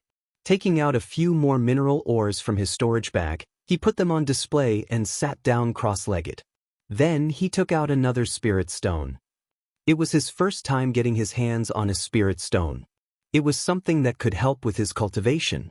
He had already tried cultivating by consuming spirit pills, so now he wanted to cultivate using spirit stones. He wanted to compare between these two methods to see how efficient cultivating using spirit stones was. If the efficiency wasn't too bad, then there was no need for him to exchange his spirit stones for spirit pills in the future. Although he had never cultivated using a spirit stone before, he had seen others doing it. He noticed many owners of the stalls around him cultivating with a spirit stone in hand while carrying out business. They looked very leisurely doing so. Hence, he mimicked their actions and discovered one of the benefits of cultivating with a spirit stone. He could stop cultivating at any time. When consuming spirit pills, the pill power would dissolve in his abdomen. If he did not guide the pill power in time, it would cause the pill power to build up inside his body. On the contrary, it was different when he cultivated using spirit stones. There was no adverse effect if his cultivation was interrupted partway. This street was still very lively at night. Cultivators would approach Lu Yi to ask about his wares from time to time. He handled it just like how he did during the day, but unexpectedly completed a transaction this time. He sold one of the ores for 5 spirit stones. When daybreak came, he stopped cultivating and opened his palm to gaze at the spirit stone happily. It had only been reduced by a bit. However, he frowned slightly when he saw how much spiritual power had increased in his 10th spiritual point. After experimenting for the whole night, he came to several conclusions. Using spirit stones to cultivate was safer than using spirit pills. For one, he could stop cultivating at any moment. For another, there were no hidden dangers attached to cultivating with spirit stones. On this point, it was similar to absorbing the spiritual qi from the surroundings. Unfortunately, the efficiency was far inferior compared to consuming spirit pills. It might have something to do with his talent, which made it difficult for him to guide the spiritual qi into his body. He felt that it would take him several days of cultivating without sleep just to finish 1 spirit stone at his current cultivation efficiency. The other cultivators might be more efficient at this, but it was still not as effective as consuming spirit pills. As for the cost performance, the value of a spirit stone was more or less equivalent to a spirit restoring pill. The increase in spiritual power after using up a spirit stone was no different from the increase in spiritual power after consuming a spirit pill. For that reason, their cost performance was about the same. After experimenting around this time, he finally understood why other people would exchange their spirit stones for spirit pills when cultivating. Consuming spirit pills were higher in terms of efficiency, so it was only natural that this method was popular with everybody. As the sky brightened, he packed up his stall and left the city.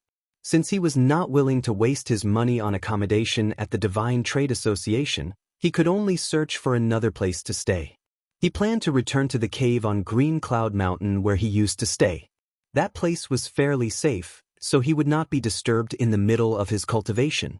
The main reason he did not leave last night was that traveling at night wasn't safe. Before he left, he spent another 2 spirit stones to purchase plenty of food supplies. It was very time-consuming to hunt in the mountains. Besides, there were not many beasts left in that area. He did an inventory of all his current assets. He currently had 47 spirit restoring pills, 5 low-grade spirit stones, nearly 30 spirit talisman papers, 6 healing pills, and approximately 30 yuan metal ores of various sizes.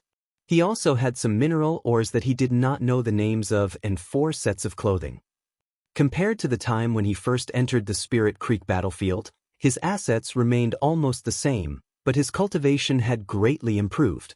He believed that he could advance several orders in the Spirit Creek realm if he could turn everything in his possession into his strength. It was just that things like this should not be done in a rush. It would be better if he took his time to figure it out. There were many cultivators coming and going from the city. Most of them traveled in groups, but there were also some lone wolves like Lu Yi.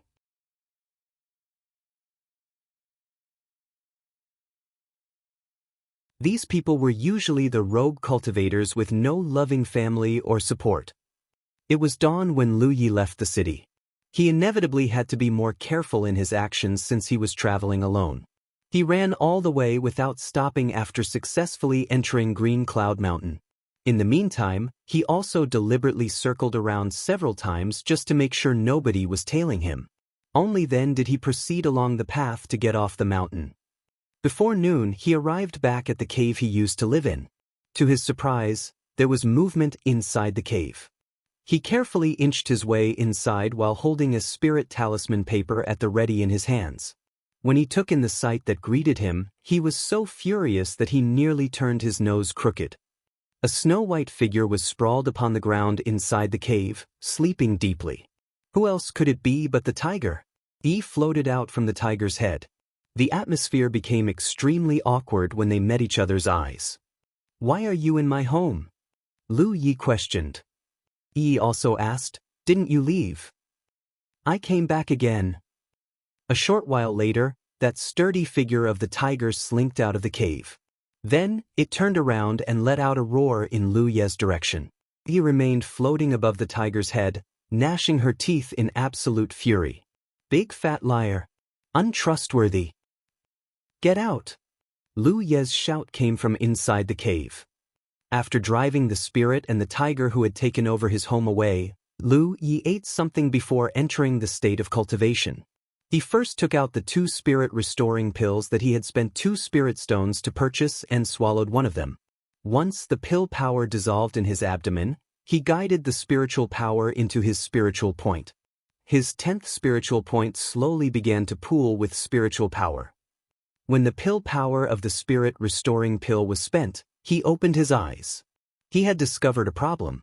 The medical efficacy of the spirit-restoring pill he had bought in the city was not as good as the ones the sect master had given him. The difference was not huge, but the gap was there.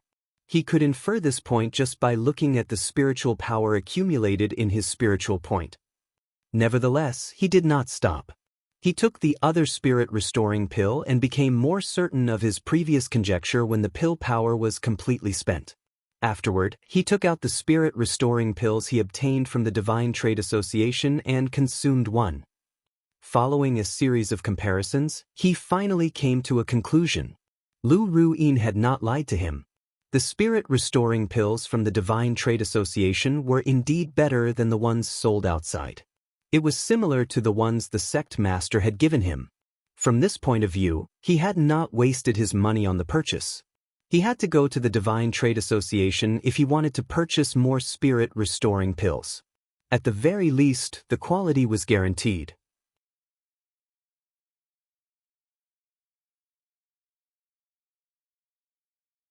Chapter 45, We Are So Pitiful. Lu Yi painstakingly cultivated inside the cave without stopping. His days passed by in a loop.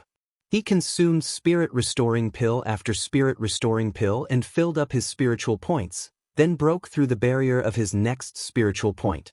In the meantime, he also slept when he was tired and ate when he was hungry. The days passed by in a calm and boring manner, but he could feel the spiritual power accumulating inside his body as the days passed. Thus, he knew that this was a process for him to become stronger. Before he entered the Spirit Creek realm, he basically maintained a rate of unlocking one spiritual point every 3 days. It took him about 6 spirit-restoring pills to do so. Now that he was in the Spirit Creek realm, he continued to maintain a rate of unlocking one spiritual point every 3 days. It was just that his consumption of spirit-restoring pills had increased slightly. He now needed approximately 8 or 9 spirit-restoring pills to unlock a single spiritual point. The reason he could maintain this speed was that his cultivation had increased, which in turn increased his efficiency and speed of refining the spirit pills. In the past, it had taken him half a day to finish refining a single spirit-restoring pill. Therefore, he could only refine 2 spirit pills a day. In contrast, he was currently capable of refining 3 spirit pills to completion in a day if he concentrated hard enough. In that way, he managed to maintain his rate of unlocking his spiritual points even though his consumption had increased. Half a month passed by in a flash, and he consumed the last of his spirit-restoring pills. Inspecting his cultivation, he found that he was still in the First Order Spirit Creek realm. However, he had unlocked the 15th spiritual point. He had yet to fill his 15th spiritual point with spiritual power.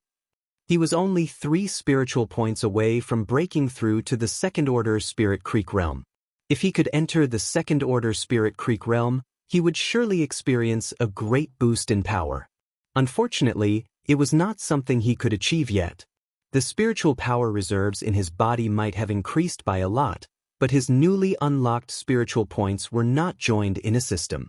Therefore, they would not be of much help to him in a fight. There were still some mineral ores in his possession that he could exchange for spirit stones. Therefore, he prepared to leave the mountain to visit the Divine Trade Association once more with his previous experience in mind. He leisurely walked out of the cave. The sun outside was shining brightly, but the forest canopy was so dense that only sporadic rays of light filtered through the dense foliage to form pools of light on the ground. Squinting slightly in the sun, he waited a while until his eyes adjusted to the light before he finally strode forward. He didn't get very far when he suddenly heard a strange commotion coming from not far away. Frowning slightly, he quietly headed in the direction of the voices. A short while later, he hid behind a large tree and peered forward. There were 3 cultivators standing in that direction, looking as though they were facing a great enemy. Every one of them had sorrowful and anxious expressions on their faces. One of them was a female cultivator who looked like she was on the verge of tears. Not far from those 3 was a well-built and sturdy snow-white tiger that was pacing back and forth.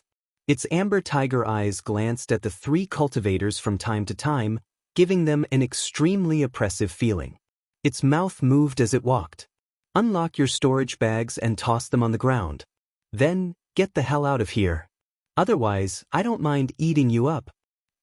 The corners of Lu Ye's eyes twitched at the sound of that voice. He had heard that majestic and ancient-sounding voice once before, but it eventually turned out to be a trick that he played on him. Those 3 cultivators were clearly frightened. One of them tremblingly untied the storage bag around his waist, unlocked the restraining lock, and tossed it to the ground. Staring at the tiger in horror and trepidation, he beggingly said, "Please forgive us. We didn't mean to offend you. Everything is right there. Please let us go." The tiger glanced at the storage bag on the ground and roared, "Get lost." That person hurriedly turned around and fled without even looking back. With his lead, the other two cultivators hurriedly dropped their storage bags to the ground and ran for their lives. After making sure that the three cultivators were gone, the tiger slowly stepped forward. However, somebody rushed out and snagged the three storage bags before the tiger could get any closer. Shocked, the tiger violently jumped back in fright. On the other hand, a small figure came out of its head and stared at Lu Yi flabbergasted. "That's ours." Lu Yi held the storage bags in his hands and quickly checked through them, furrowing his eyebrows in response. The contents of these storage bags were extremely pitiful. Each of them only had a few spirit-restoring pills and some herbs, as well as some miscellaneous daily necessities. There were no spirit stones at all. He secretly cursed them for being poor bastards, then took out the spirit-restoring pills and divided them into 2 portions. He kept one portion for himself and tossed the other portion to witnesses get a share. He was shocked by his actions. Baring her teeth at him, she leaped at him. "Return them to me." Asterisk clank. Asterisk his long sword slid out of its sheath. He smiled at her without uttering a single word as she threw herself at him. Her figure froze in front of the long sword. She was so livid that she was gnashing her teeth furiously and cursing wildly. Her language was so colorful that it was like her mouth had been smeared with honey. "Should I call those 3 back?" She instantly shrank back from him and grudgingly retreated, knowing that she was not going to get the spirit pills back from him. She could sense that he was much stronger than he had been 1 month ago, and the tiger was by no means capable of being his opponent if it really came down to a fight. Even so, having her loot stolen from her made her feel extremely wronged. Thus, she muttered words such as shameless and contemptible under her breath. "I want to ask you a question," he said. "I refuse to answer any questions you may have," she snarled through gritted teeth. "If you answer me well, I will return these to you." He lifted the stolen goods in his hand and gave it a little shake. There were only a few spirit-restoring pills, so he didn't care too much for them. "Ha!" She gave a laugh of contempt, acting as though she looked down on money as though it was dung. Sitting cross-legged on top of the tiger's head, she straightened up and lifted her head. "Ask away." "I met many demon cultivators in the city at the foot of the mountain.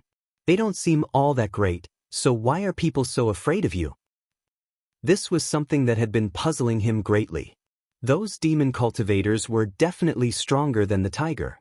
Logically speaking, a cultivator who was accustomed to seeing demon cultivators had no reason to fear a spirit beast that had not transformed. So, why were they scared witless with just a few words? "You don't understand." She became proud. There are differences between demon cultivators who transform and demon cultivators who don't. After listening to Yi's explanation, Lu Yi finally understood. Not every spirit beast would choose to undergo transformation. It might have been a spiritual intelligence issue, their own choice, or even their bloodline's inheritance. In short, a considerable amount of spirit beasts maintain their original appearances. This kind of spirit beast did not have the ability to speak when their cultivation was low. However, they would gain the ability of speech when their cultivation reached a certain level. In other words, a spirit beast that could speak was synonymous with a powerful person. As for how powerful they were, at the very least, they were not something the low-leveled cultivators in this area could afford to upset. The combined performance between Yi and the tiger was extremely terrifying, and many cultivators who trespassed into this area had suffered from that as a result. "I see." He felt as though he had learned a little more about the common sense of the cultivation world. Lifting his hand, he tossed the stolen goods to Yi and turned around to go down the mountain. She checked the items and confirmed that there was no problem with them. Then she shouted at his departing back. "Are you leaving?" "It's none of your business." Lu Ye's voice came from afar. "Damn it," he muttered. Turning around, she hugged the tiger's head and lamented sorrowfully, "Amber, we are so pitiful." Woo.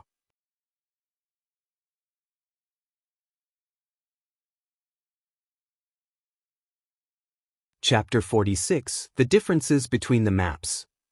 Lu Yi was unmistakably much calmer when he left the mountain again. He came to Green Cloud City located at the foot of the mountain and arrived at the Divine Trade Association with practiced ease. Without waiting for the maid at the door to ask, he spat out the words, "To sell." He sat inside the compartment and drank the spirit tea provided by the Divine Trade Association as usual. It was a pity that he only managed to finish one pot of tea before somebody walked in. "You waited a long time, fellow cultivator." Following that voice, a middle-aged man walked into the compartment and bowed at Lu Yi. "This lowly one is Lu Quan. It's a pleasure to meet you." Lu Yi nodded in acknowledgement. Lu Quan took a seat and got straight to the point. "What do you want to sell?" Lu Yi took out the few mineral ores he had prepared in advance.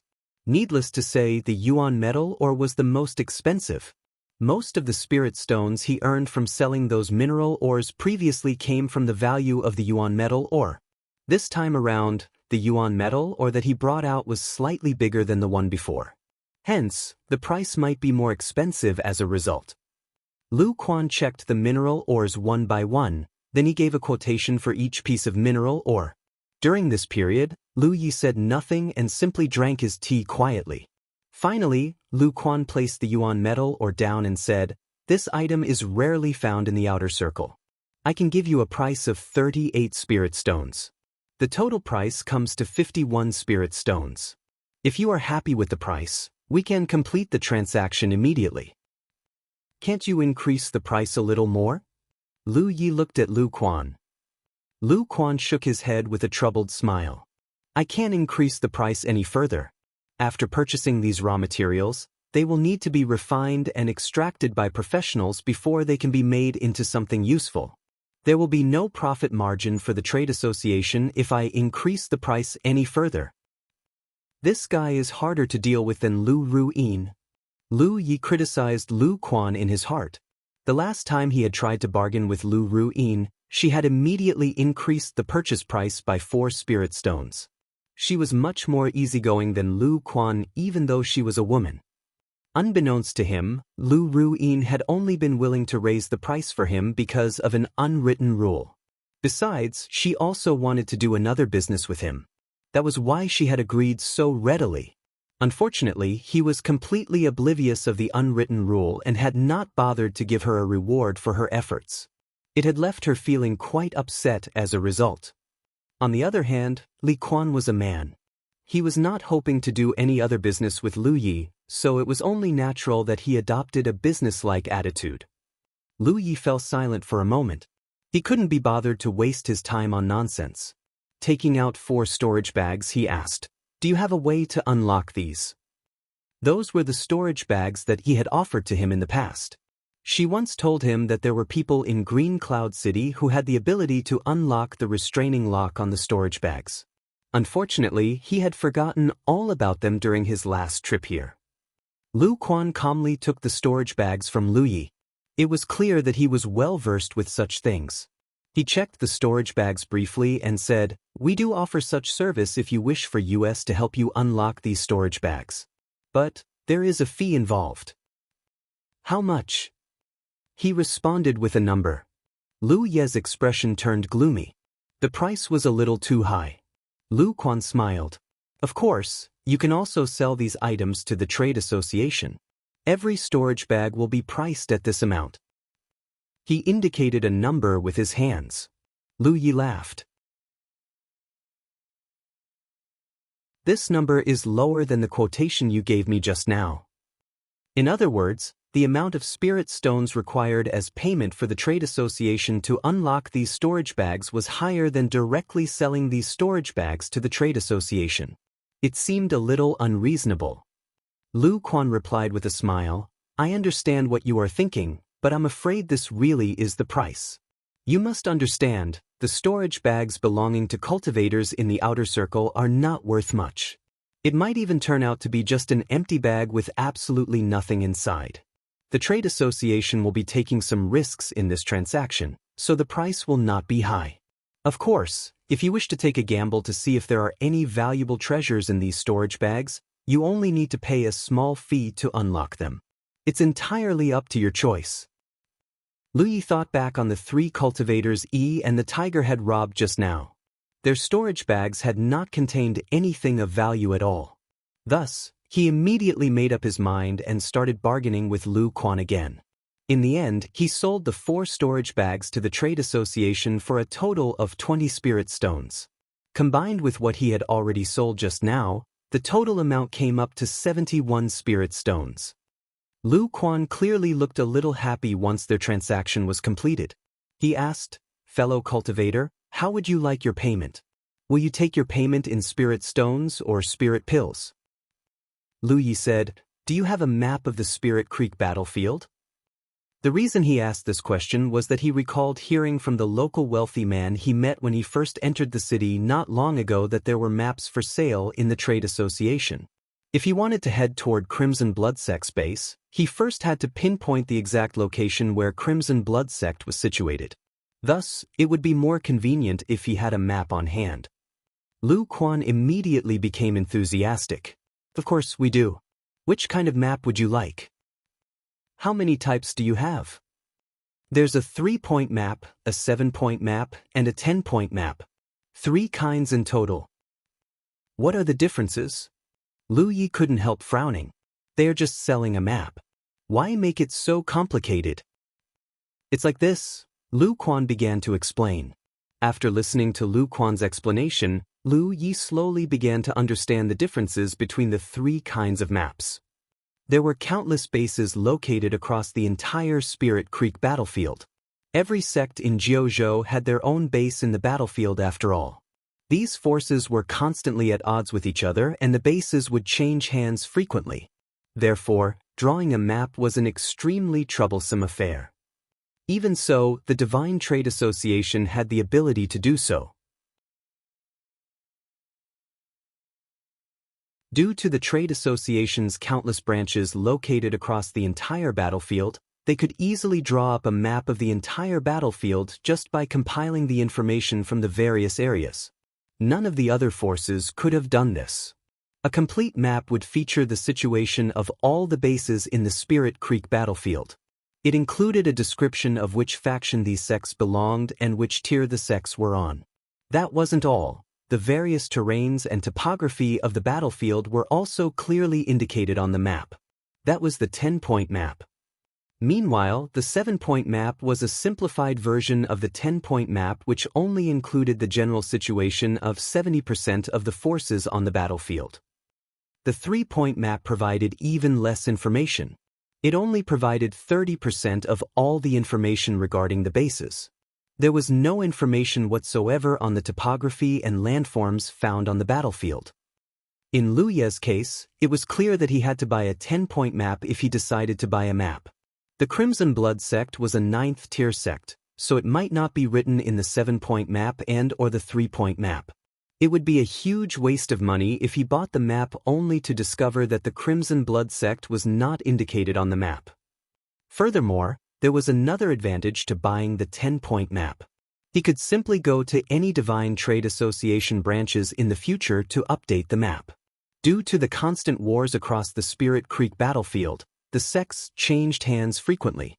A base might belong to the Grand Sky Coalition today, but it might belong to the Thousand Demon Ridge the very next day.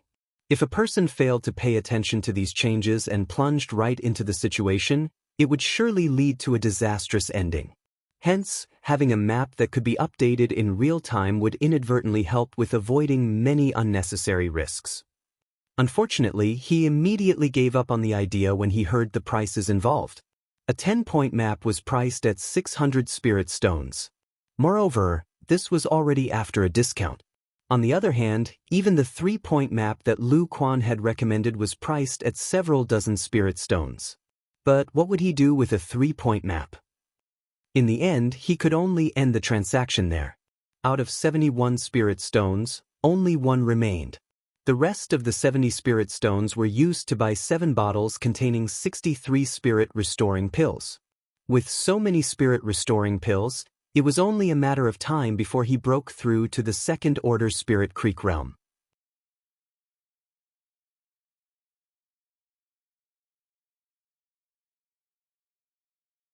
Chapter 47, Second Order Spirit Creek Realm. Inside the Divine Trade Association, Lu Quan politely saw Lu Yi off. Apart from the disciples that came from the major sects, most cultivators in the outer circle were poor. Therefore, it wasn't easy to come across a transaction of several dozen spirit stones. Moreover, Lu Yi appeared to be a straightforward person, which was why Lu Quan was willing to befriend him so that there would be more business deals between them in the future. After Lu Yi was gone, Lu Quan turned around and caught a whiff of a pleasant scent, only to see a woman standing in front of him. "You freaked me out." He shot her a glare. "What were you doing behind me instead of welcoming more guests?" The woman uttered softly, "I missed you." Lu Quan looked around in a furtive manner, and upon making sure that no one was paying attention to them, he said in a hushed voice, "I'll look for you after work in the evening." "All right," the woman replied with a smile. As though nothing had happened, Lu Quan shuffled towards the hall and greeted other guests. On the other hand, the woman dispassionately looked in the direction Lu Yi had left and fell into her thoughts. At night, the man and the woman became one. After the Congress, they had a small chat. The woman attempted to make Lu Quan talk about the transaction in the morning. An exhausted Lu Quan replied to her in an intermittent manner, then he nodded off. The woman snuggled up to him, but she found it difficult to fall asleep. If she wasn't mistaken, she had served the customer that she saw in the morning half a month ago. At that time, he sold many ores and bought some spirit pills. However, she hadn't expected that half a month later, he would return to sell even more ores. Judging from his appearance, he seemed to be an amateur cultivator. Without any support, how was he able to amass several dozen spirit stones? That was what caught her attention. She worked in the Divine Trade Association. Including her additional income, she could get 12 to 13 spirit stones at most. Recalling her time as an amateur cultivator, she couldn't help feeling bitter that she was significantly worse off than that customer. After having some wild thoughts for a long time, she finally felt sleepy, but she couldn't sleep soundly throughout the night. At the same time, Lu Yi was cultivating inside the cave in Green Cloud Mountain. After the transaction in the Divine Trade Association in the morning, he traded his remaining spirit stones for some food before rushing back to this place, eventually managing to return to this cave before the night descended. With enough spirit pills now, he could start swallowing them and cultivating. After consuming many pills, the spiritual power in his 15th spiritual point finally became full as it attempted to break through to the 16th spiritual point. 12 days later, Lu Yi sat down with his legs crossed inside the cave as he adjusted his breathing. This was an important day for him. If everything went well, he would ascend to the Second Order Spirit Creek realm on this day. Since he returned to this place 12 days ago, he had consumed more than 30 pills and broken through to the 18th spiritual point, in which the spiritual power was also full. Recalling the cultivation routes of Golden Liberation Technique, Lu Yi activated his spiritual power. Starting from the 10th spiritual point, his spiritual power streamed through the 11th point, the 12th point, until the 18th point. He had already done such a thing when he broke through to the First Order Spirit Creek realm, so he was familiar with it and he didn't come across any difficulties.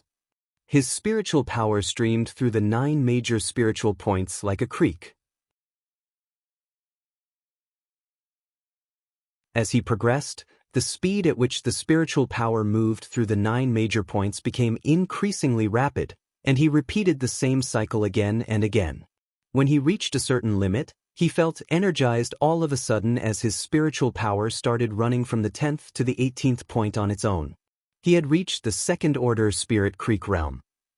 With a similar experience in the past, he didn't feel overjoyed or anything as it was bound to happen anyway. Now, he was no longer the weak cultivator with only 3 unlocked spiritual points who was roaming around the Spirit Creek battlefield. Reaching the First Order Spirit Creek realm had earned him the right to survive in the outer circle of the battlefield, while attaining the Second Order had earned him the right to move around freely. Certainly, there was still some gap between the stronger cultivators and him, but he was already satisfied with his achievements. It took him a shorter time to ascend to the Second Order than when he reached the First Order. He had spent about 40 days going from the 3rd point to the Spirit Creek realm. On the other hand, it took him less than a month to go from the first order to the second order. The main reason was that he had enough resources for cultivation. With that said, the speed at which he improved was indeed inconceivable. In the initial stage of cultivation, it would take a cultivator about 10 days to unlock one spiritual point. That was because they mainly cultivated by breathing in the spiritual qi in the atmosphere. With a weak cultivation, doing so was inefficient, which would slow down a person's cultivation speed. Things would only improve after the cultivator reached the fourth order spirit creek realm. In other words, in the initial stage of cultivation, it would take a cultivator 3 months to reach a new realm. However, Lu Yi managed to do so every month. That was the joy of cultivating with the help of pills. When he was in the first order realm, he only had a microcosmic orbit that went from the source spiritual point to the 9th point in his body. However, after he reached the second order realm, the circulation started from the 10th point to the 18th point. Now, there were 2 circulation systems for his spiritual power in his body. That way, he could activate more spiritual power in a short period of time, which enabled his spiritual power to be more destructive. When he reached the third order realm, there would be 3 such microcosmic orbits in his body, and so on. When he reached the 9th order, there would be 9 microcosmic orbits. There were 30 pills left. Even though he wanted to continue cultivating, he knew that he shouldn't rush things. After eating some food, he left the cave and took a bath in a nearby mountain spring. Then he changed into clean clothes, and as he listened to the sounds of the flowing water, he started reading Golden Liberation Technique. He was trying to reach the third order spirit creek realm, so he had to find out the locations of the spiritual points after the 18th one in order to cultivate smoothly. It was serene on the mountain as only the chirping of birds and buzzing of insects were heard. The sunlight filtered through the leaves and cast its glow on the young man's face, which made the sight look like a scene in a painting.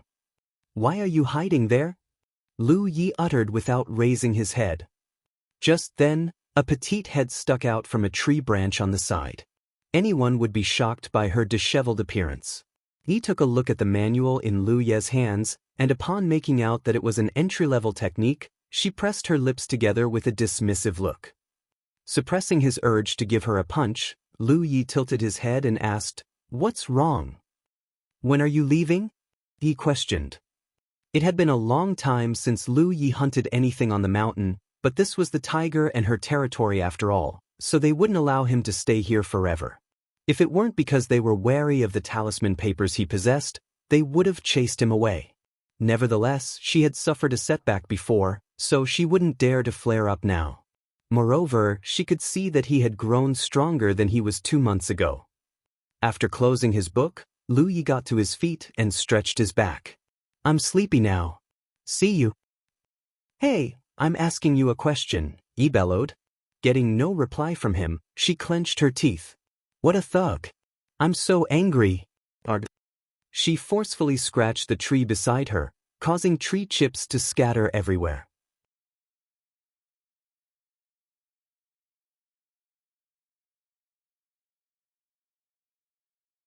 Chapter 48, Ambush.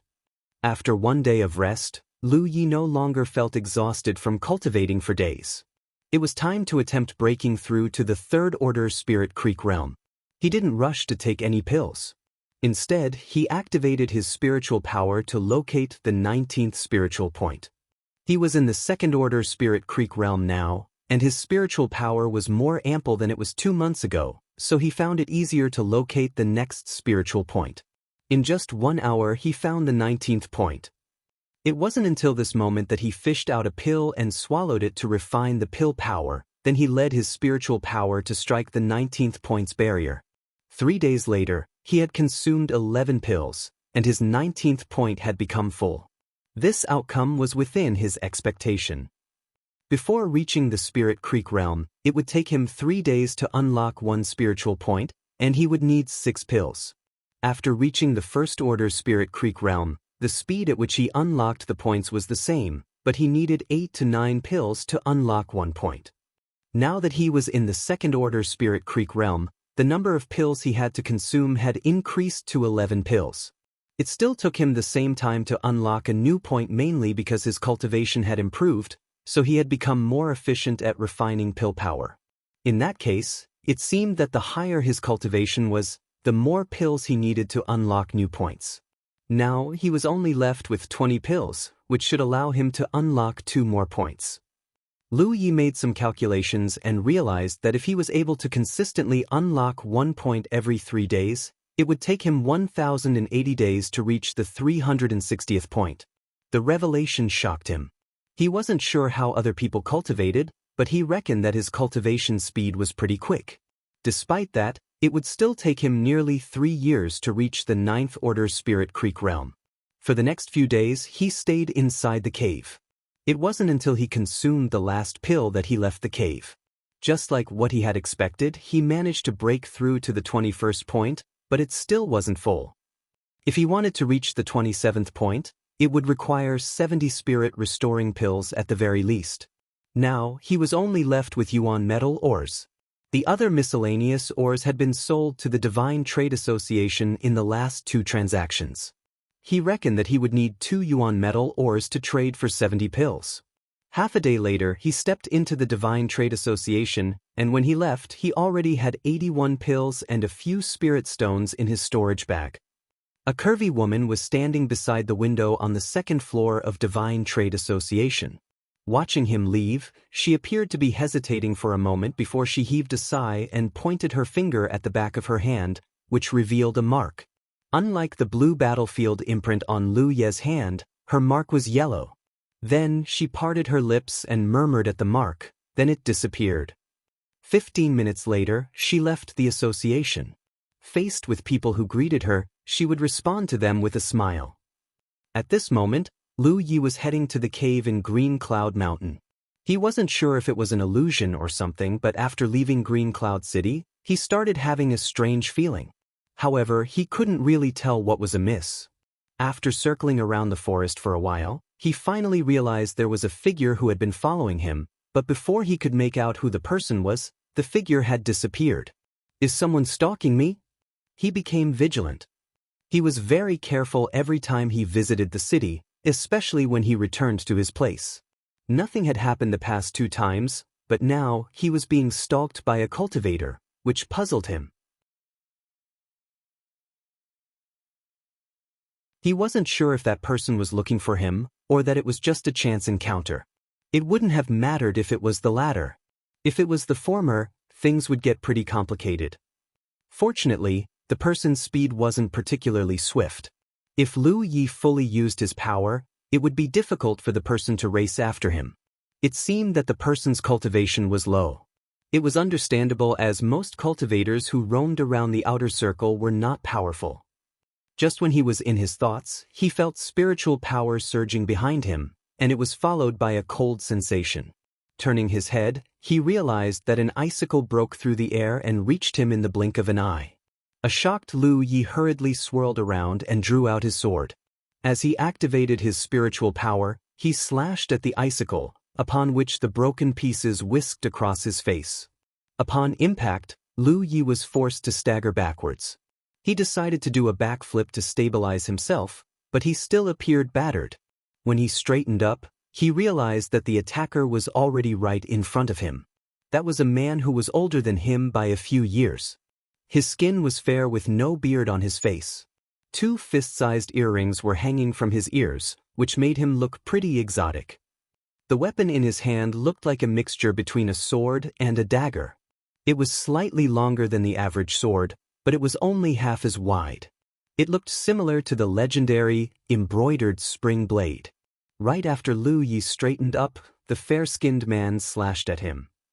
Lu Yi had no time to activate his spiritual pattern to bless the sword, so he had no choice but to raise his sword to parry the attack.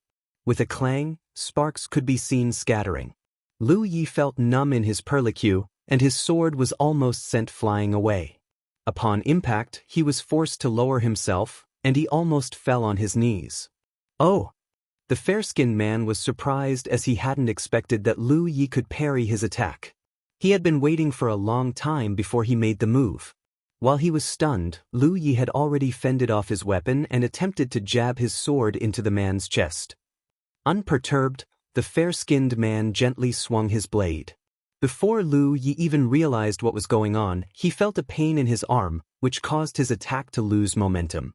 The other party managed to dodge his sword with ease. The missed attack caused Lu Yi to stagger forward.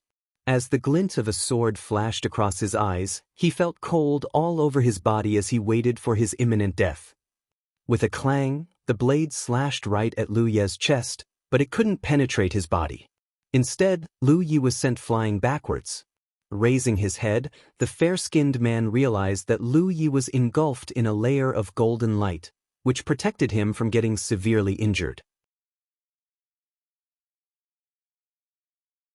Earlier, Lu Yi realized that he was no match for the man, which was why he immediately used a defensive talisman paper on himself. Golden body talisman paper? The eyes of the fair-skinned man turned bloodshot. It wasn't that he was jealous of Lu Yi for having this talisman paper. It was just that the talisman paper was supposed to belong to him, but it was wasted by Lu Yi in such a way, which was why he was heartbroken. However, now, he was certain that the information he had gathered was right. This amateur cultivator in the second-order Spirit Creek realm was indeed rich. Otherwise, he wouldn't have possessed any talisman papers to use. Any talisman paper was worth 10 to 20 spirit stones. Low-level cultivators would rarely use any talisman papers during a fight. That was because most of them didn't have enough money to buy it. They would only prepare 1 to 2 talisman papers for emergencies. Gazing at the golden light around Lu Yi, the fair-skinned man flew backwards for several meters as he held his blade with one hand and performed a hand seal with his other hand. Following a sneer on his face, his spiritual power could visibly be seen gathering on the tips of his fingers.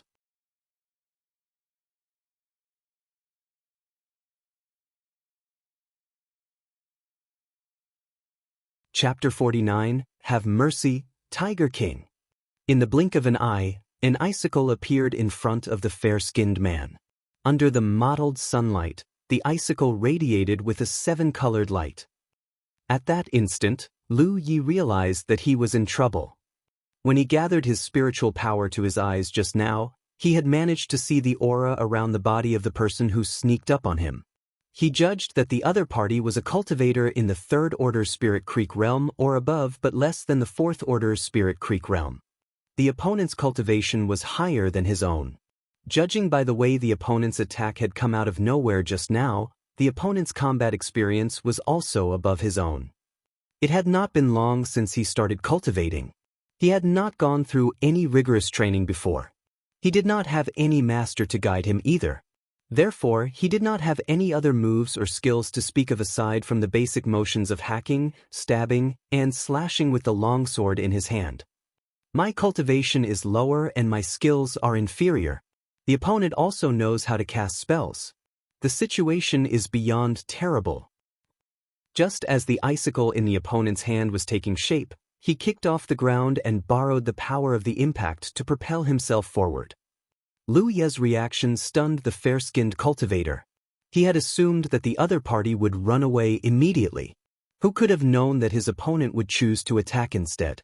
His figure fluttered backward once more. At the same time, the icicle flew out of his hand at great speed.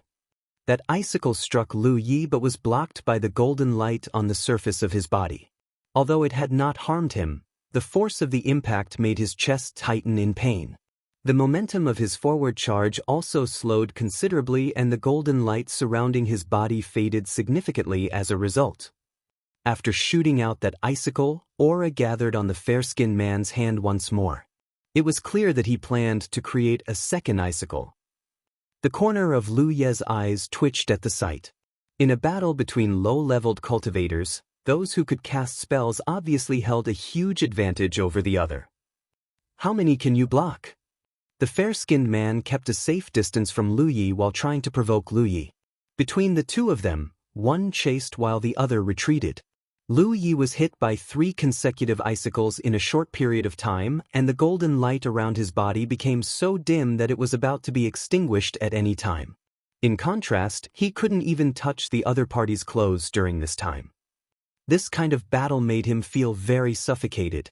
He was very tempted to take out a fiery snake talisman paper and teach the other party a lesson on how to behave. Nevertheless, he suppressed the impulse. He was not certain if a fiery snake talisman paper was enough to kill the other party. This was a cultivator, not the wolves he had killed when he first entered the battlefield. He did not have the geographical advantage that he had when fighting the tiger either. Although he had a vague plan in his mind, he was not sure if he could pull it off smoothly. It would depend on his luck. 15 minutes later, the golden light surrounding his body vanished completely when he was hit by another icicle. He had sustained internal injuries after being hit by all those icicles. Blood leaked out from the corner of his mouth. A chill shrouded him and he couldn't help shuddering from the cold. He glared at the fair-skinned man fiercely. With a look of resentment on his face, he spoke his first words since the start of the battle. "What bad blood do we have between us?" The fair-skinned man chuckled. "We have no bad blood between us." Lu Yi said nothing, waiting quietly for the other party to continue. "Sure enough," the fair-skinned man said, "but if you tell me where you found so many mineral ores, I can spare your life." A sharp light flashed in Lu Ye's eyes. He finally determined the root of the problem. This confrontation did not happen by chance. The other party had come looking for him on purpose. And the reason was the mineral ores that he sold. Frankly, he had always been very careful. He had always dealt with different people during the 3 times he had gone to the Divine Trade Association. Moreover, he only sold a small portion of mineral ores each time. He did not dare to sell too many, lest he caught the attention of ill-intentioned people. Even during his return journey, he would make many detours to ensure that there was nobody following behind him. Unfortunately, reality proved that some people still sought to harm him anyway. It didn't matter how careful he was. There was no stopping this unless he stopped selling stuff to the Divine Trade Association. Nonetheless, he needed the spirit pills to cultivate. Where would he go if he did not go to the Divine Trade Association? The only thing he could confirm was that this was not masterminded by the trade association. An extensive trade association that prided itself on its sincerity and fairness had no reason to target a weak cultivator like him. Therefore, it was most likely caused by the private actions of somebody within the trade association. He thought back to the 3 cultivators in the trade association that he traded with previously but could not figure out who among them was targeting him. All 3 transactions had been very ordinary. If there was anything that was out of the ordinary, then it could only be the subtle hints of the woman called Lu Ruyin during his first time there. But even that did not explain the issue. Judging from the words of the fair-skinned man, he suspected that Lu Yi had found a vein containing various ores and wanted to find out the location of the mine. He was completely unaware that Lu Yi had not found any mines whatsoever. All his mineral ores came from Evil Moon Valley. His expression darkened slightly when he saw that Lu Yi was not speaking. "I gave you the easy way, but you just had to choose the hard way." He immediately made up his mind to beat Lu Yi half to death before forcing Lu Yi to cough up the location of the mine. While speaking, he slashed his knife at Lu Yi. He did not activate the icicle technique again. The main reason was that the consumption was too great. Having broken through Lu Ye's golden body talisman paper, he was confident that he could easily bend Lu Yi to his will. Contrary to expectations, Lu Yi, who had been acting tough until now, suddenly turned around and ran away at a very fast speed. The fair-skinned man was so furious that he laughed. He looked at Lu Ye's back and said leisurely, "Can you escape?" Afterward, he took his time chasing Lu Yi. At the same time, he took out a spirit stone from his storage bag and held it in his hand to slowly recover from his fatigue. He could tell that Lu Yi was terrified. Running away desperately like this would only increase the consumption of his spiritual power. Once a low-leveled cultivator lost his spiritual power, he would be no different from an ordinary person. Manager Yang, who was murdered by Lu Yi, was a prime example of that fact. Therefore, it was enough as long as he did not lose sight of Lu Yi. During their chase, they passed through a rocky forest, crossed a small river, and arrived at an open space. In the end, the fair-skinned man found Lu Yi standing in the middle of the open space, pale-faced and motionless while gasping for breath. Did he run out of spiritual powers so quickly? The fair-skinned man let out a sneer and walked forward slowly. He made a few slashes in the air with the knife in his hand. Why did you stop running? He was standing 30 meters away from Lu Yi with a contemptuous look on his face. However, he soon realized that something was wrong. That was because Lu Yi looked extremely frightened. Not to mention, he was staring in a certain direction and his hand that was holding his sword shook violently. There was a musty stench on the wind. A low growl sounded. Then, a sturdy snow-white tiger slowly walked out from behind a large tree at a leisurely pace. The amber pupils of the tiger glanced in the direction of the fair-skinned man. A chill went through his heart and he suddenly recalled the rumor he heard in the market 2 days ago.